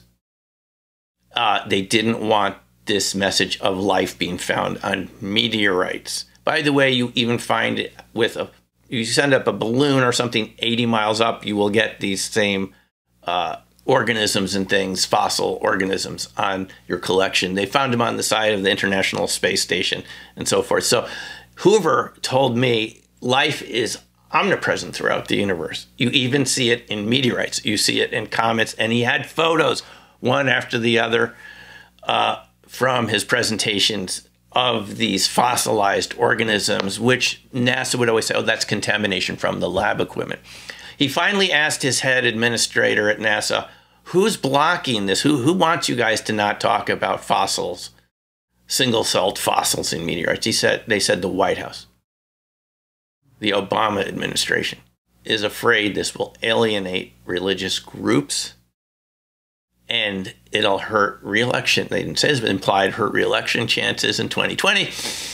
So this was coming from the White House. He said there was even one secretary who was blocking his publication of his papers at NASA. So he quit. He quit NASA. He has 300 peer-reviewed papers on extremophiles, you know, these organisms you find on Earth in volcanic vents, you know, nuclear reactors, and bottom of the ocean.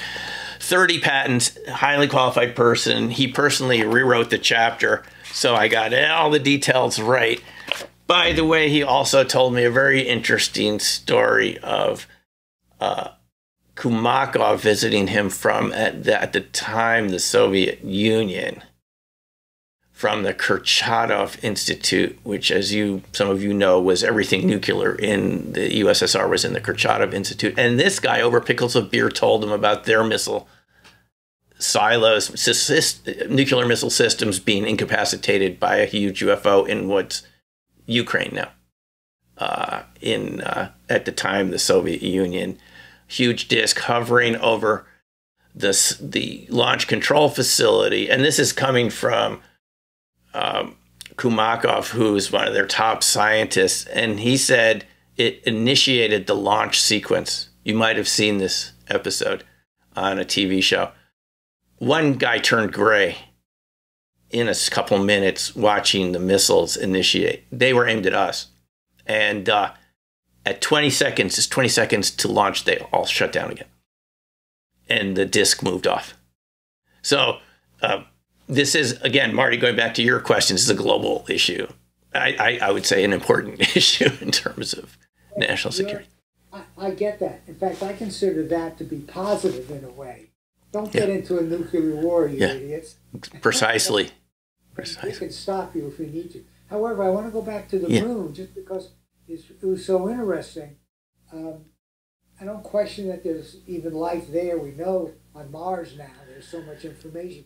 But in the moon, you talked about there being, in the bottom of craters, signs of civilization on the moon, right? You mentioned that? Yeah. Okay.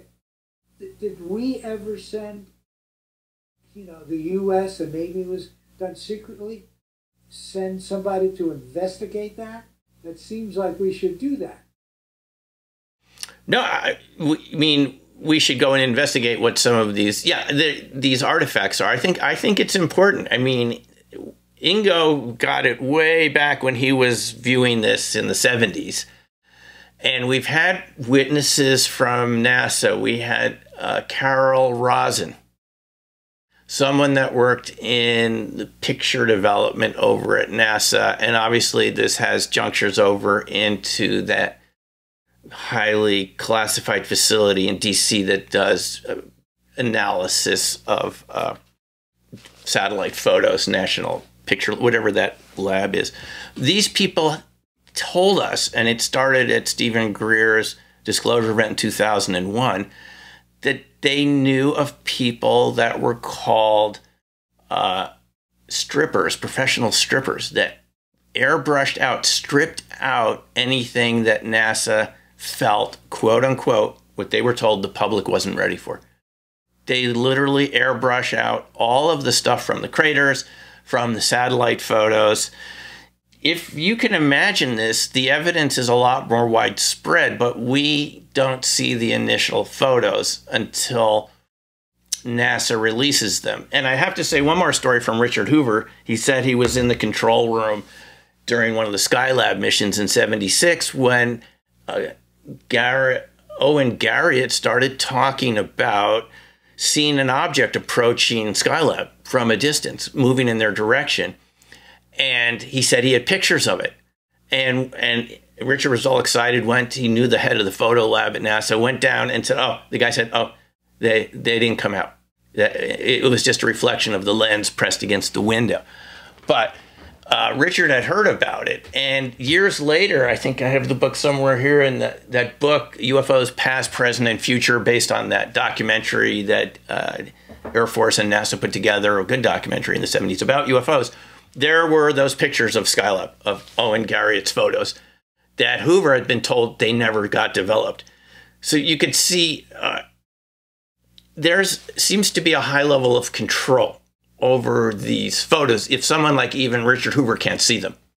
And he's working at a pretty high level there, and they won't even show it to him. So I would say, based on the testimony of Carol Rosin, there was that other fellow I mentioned to you, his name was Ken, though I never could find out more evidence about him after that one presentation he did in Scottsdale about objects being seen in craters, people seeing these, and then them being airbrushed out. We also had Carl Wolf, who unfortunately passed away a couple years ago from a biking accident in New Hampshire.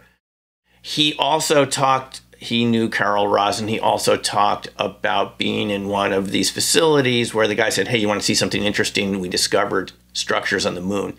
And Carl Wolf, Sergeant Carl Wolf, went over and saw these with his eyes, saw structures coming out of craters. And the guy said, you know, the public doesn't see these. And then someone came into the room and the guy, you know, turned everything off. And so we have different sources, multiple sources who are in connection with this photo analysis with NASA. And I've spoken to people myself who've worked with aerospace contractors who tell me point blank that NASA has a black budget side. It's mainly involved in launching U.S. military satellites. I mean, that seems understandable, right? Not from Cape Canaveral, remote locations. I'm told in the South Pacific, we never hear about this. But piggybacking along that dark NASA side is these persistent stories from people that have worked there of airbrushing out the UFOs from photos and stuff on the moon. Okay, any other? Yeah, I've got a question here, Marty. In 2007, you had an APP conference in Las Vegas. It was in October, and right outside there, here was this guy selling books. He had a card table set up and sitting at this card table selling some books. And I thought, well, okay. So I bought one of his books, and his name is Jim Sparks. Have you heard of this man? Sounds familiar, yeah. Jim Sparks, you know him? I don't know him, but he sounds familiar. I'm sure I've heard his presentations in the past couple decades. He wrote a book called The Keepers. I see, yeah. Okay, all right. So he claims that he was picked up by a spaceship, whatever, and is taken on and held kind of like a prisoner, whatever. And they tried to teach him their language and their ideas, whatever. But his book was about how the world has to get together and stop destroying it. But this is what the ETs have told him to do. But it's really strange because he was going through he showed that what their alphabet was, and it's kind of strange, but and that's what kind of sold me against it. But he was also saying that his but we have our system of mathematics is most of it is based on 10, and these ETs are based on 6. I mean, I find it really, really far out. But do you have any ideas about that? Well, you're reminding me of a story from an RV student back in Boulder decades ago that I almost forgot about. what he said, and I never could verify this, but he said his girlfriend, who had worked in the financial world and was really good as a financial quant on Wall Street, had been recruited by a government agency to interpret ET languages. And he gave me some specifics. They worked in groups of 4, and they liked people who worked on the quantitative side of finance. For some reason, we're good at interpreting ET communications to try to understand what their languages were. And I did have some verification from someone else in the class that this person did seem legit, that they had also worked in an agency at one point, 3-letter agency. This is what, so I'm just wondering, I haven't thought about that story in a long time, but maybe there is a different math basis, and it's, you know, I think we'd be challenged in a lot of ways, and I think that'd be a good thing. We are often told that this would be a shock and so forth, but that's a little condescending. I mean, human beings we've survived shocks before in our history, you know, going from the Ptolemaic to the heliocentric theory and other big changes in worldview. We're still here and we're okay. And I think we're more capable of dealing with it than maybe government bureaucracies. Because when you hear about how some of these people involved in the subjects have been treated by other agencies, they're often told, we can't get involved with that because it would affect our reputation in the Beltway. So we don't want to be involved with this topic. So this is another impediment, is even people within the government that are working in this direction to disclose some of this encounter this bureaucratic resistance to anything new, to anything that would rock the apple cart. We need to rock the apple cart at this point, because I'm sure some of the fruit that's going to come down is going to be interesting. I mean, look, there's no going back once we do this. This is a one-way trip in terms of our development as humans, as a species. But, I mean, I think wherever we're going with this, it's better than being ostriches with our heads in the sand. I would love to know what these new math systems are, if they, you know, Jim's describing something that's real. Any other scientific principles. We need to move the ball down the field. Otherwise, we're going to have another Sputnik moment. And Sputnik moment is when the other guy has the higher, more advanced technology, and they're flying it overhead and you don't. That's the other danger here, is we're going too far in that direction. And we won't develop, you know, just my feeling about this is, since I was a kid, it doesn't seem that engines have really developed that much, combustion engines. It seems pretty much the same sort of engine apart from electrics, you know, and hybrids. It doesn't seem like, when I was reading Omni magazine as a kid in the 70s as a high school, we were talking about flying cars and all sorts of amazing stuff, and none of that's materialized. Sometimes I wonder whether it did materialize somewhere and it's just being held in these highly classified programs. This is what these people, like even Chuck Schumer, are telling us is what's bugging them, is it's not being shared. It's not open to transparent investigation of what these programs are studying. And it seems to be holding back, at this point, holding back scientific development. Thank you. I'm afraid that's true, Sam. I'm afraid that's so true.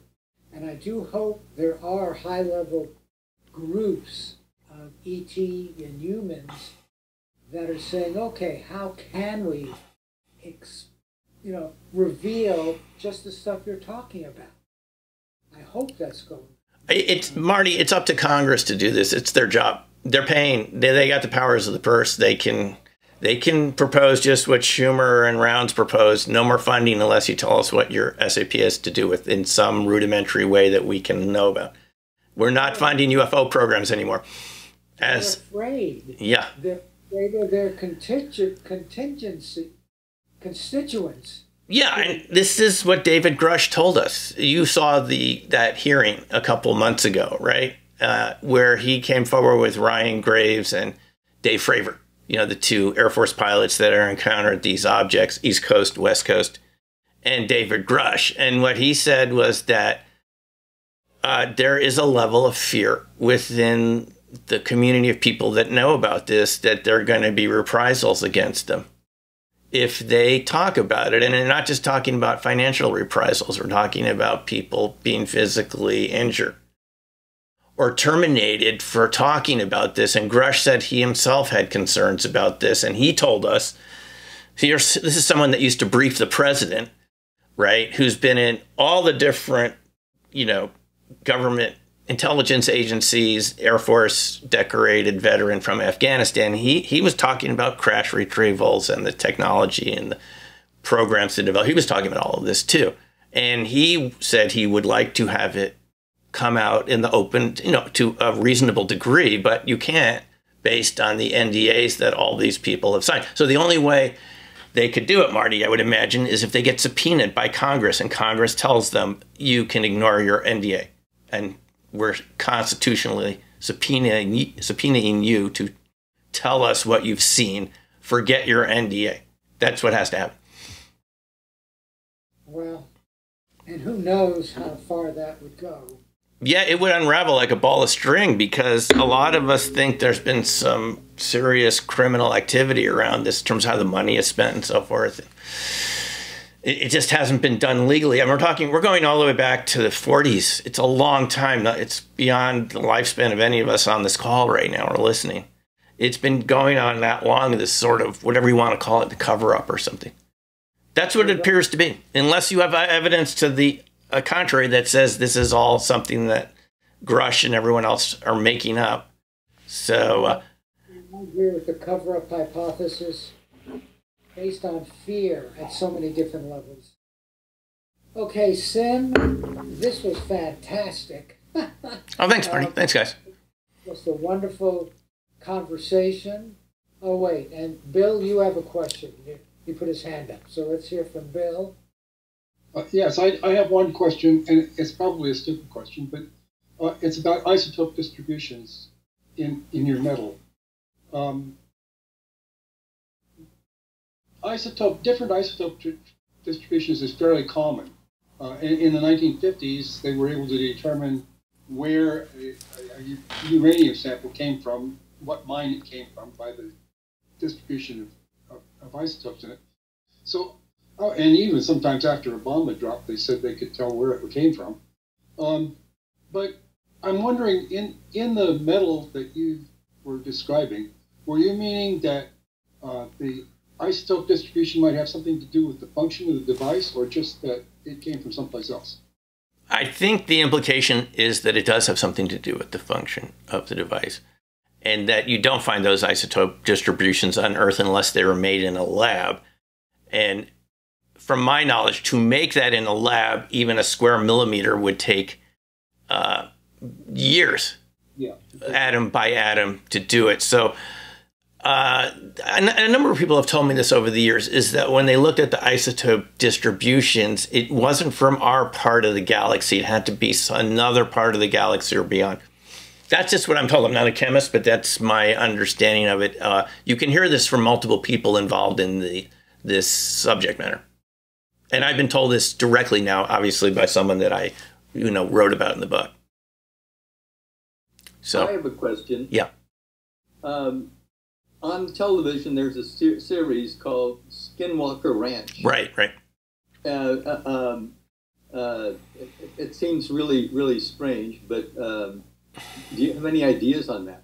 Yeah, and in previous talk to this group, Marty, I talked about my most recent book, Dark Matter Monsters, about a lot of the parallels between Bigfoot and cryptid encounters and these UFO encounters and other encounters we call paranormal, which seem to me consistent with what we know about how different materials affect the structure of space-time. That's why I think there's some relationship between these phenomena. You get similar things happening around these different phenomena. The cameras stop working, batteries, cars stalling, that sudden silence that you often find around UFO sightings or cryptid sightings, the orbs, which you get around UFOs and you get around cryptids and Skinwalker Ranch and Marley Woods and other places that we call portal sites. So yeah, I think what they've uncovered at Skinwalker Ranch just suggests to us that there is an overlap with some of these topics. And what that leads me to believe is it's not that they're all the same thing or they all know each other, but maybe we're the ones in this kind of outlier of a little section of space-time, and there's just a lot of variation of how space-time can be structured. Permittivity, permeability, the way metamaterials, even in the topics of cold fusion, Russian researchers have talked about oscillating permittivity in their cold fusion LENR devices, which caused all their photos to be blurry. How many times have you heard that, why don't we have any good UFO photos, right? I think we talked about this last time, Marty. Well, it seems that anything made of metamaterials where the permittivity is oscillating rather than fixed in like materials we're used to causes blurriness. And you get this Bigfoot sightings. People say the creature looked blurry. The UFO photo didn't come out, looks blurry. The cold fusion LENR orbs look blurry. I'm just suggesting, and I could be wrong, but I'm suggesting they're blurry for the same reason, because we're dealing with metamaterials, again, going back to this question about isotope distributions, or life forms that can create this oscillating permittivity through frequency or cavitation. So that almost like, well, this is a kind of good way to end it, Marty. We're the outliers here. We're the ones that are stuck in this sort of seemingly fixed space-time, except when we do RV and we do get that feeling of moving around, traveling, getting non-local information, moving around in time back, or if we're doing ARV a little forward, right?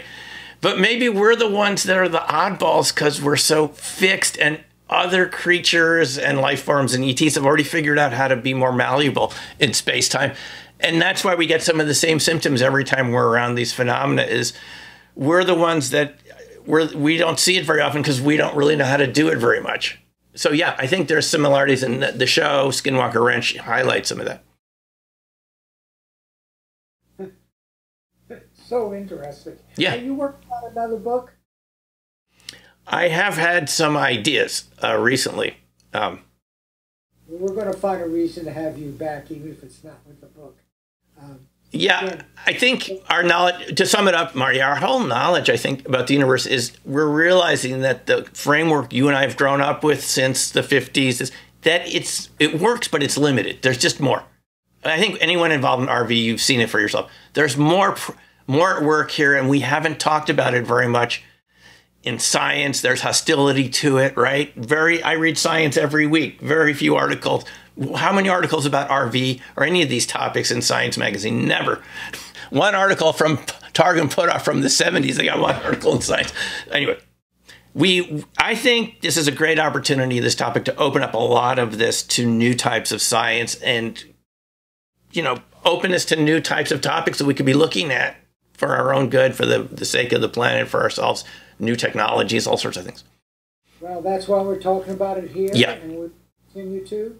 And again, thank you very much. Thanks a lot, guys. And I just want to say, if you want to get a signed copy of Black Swan Ghosts, just go to either blackswanghost.com or my blog, New Crystal Mind. There's a link to get. I'm happy to send you signed copies of the new version.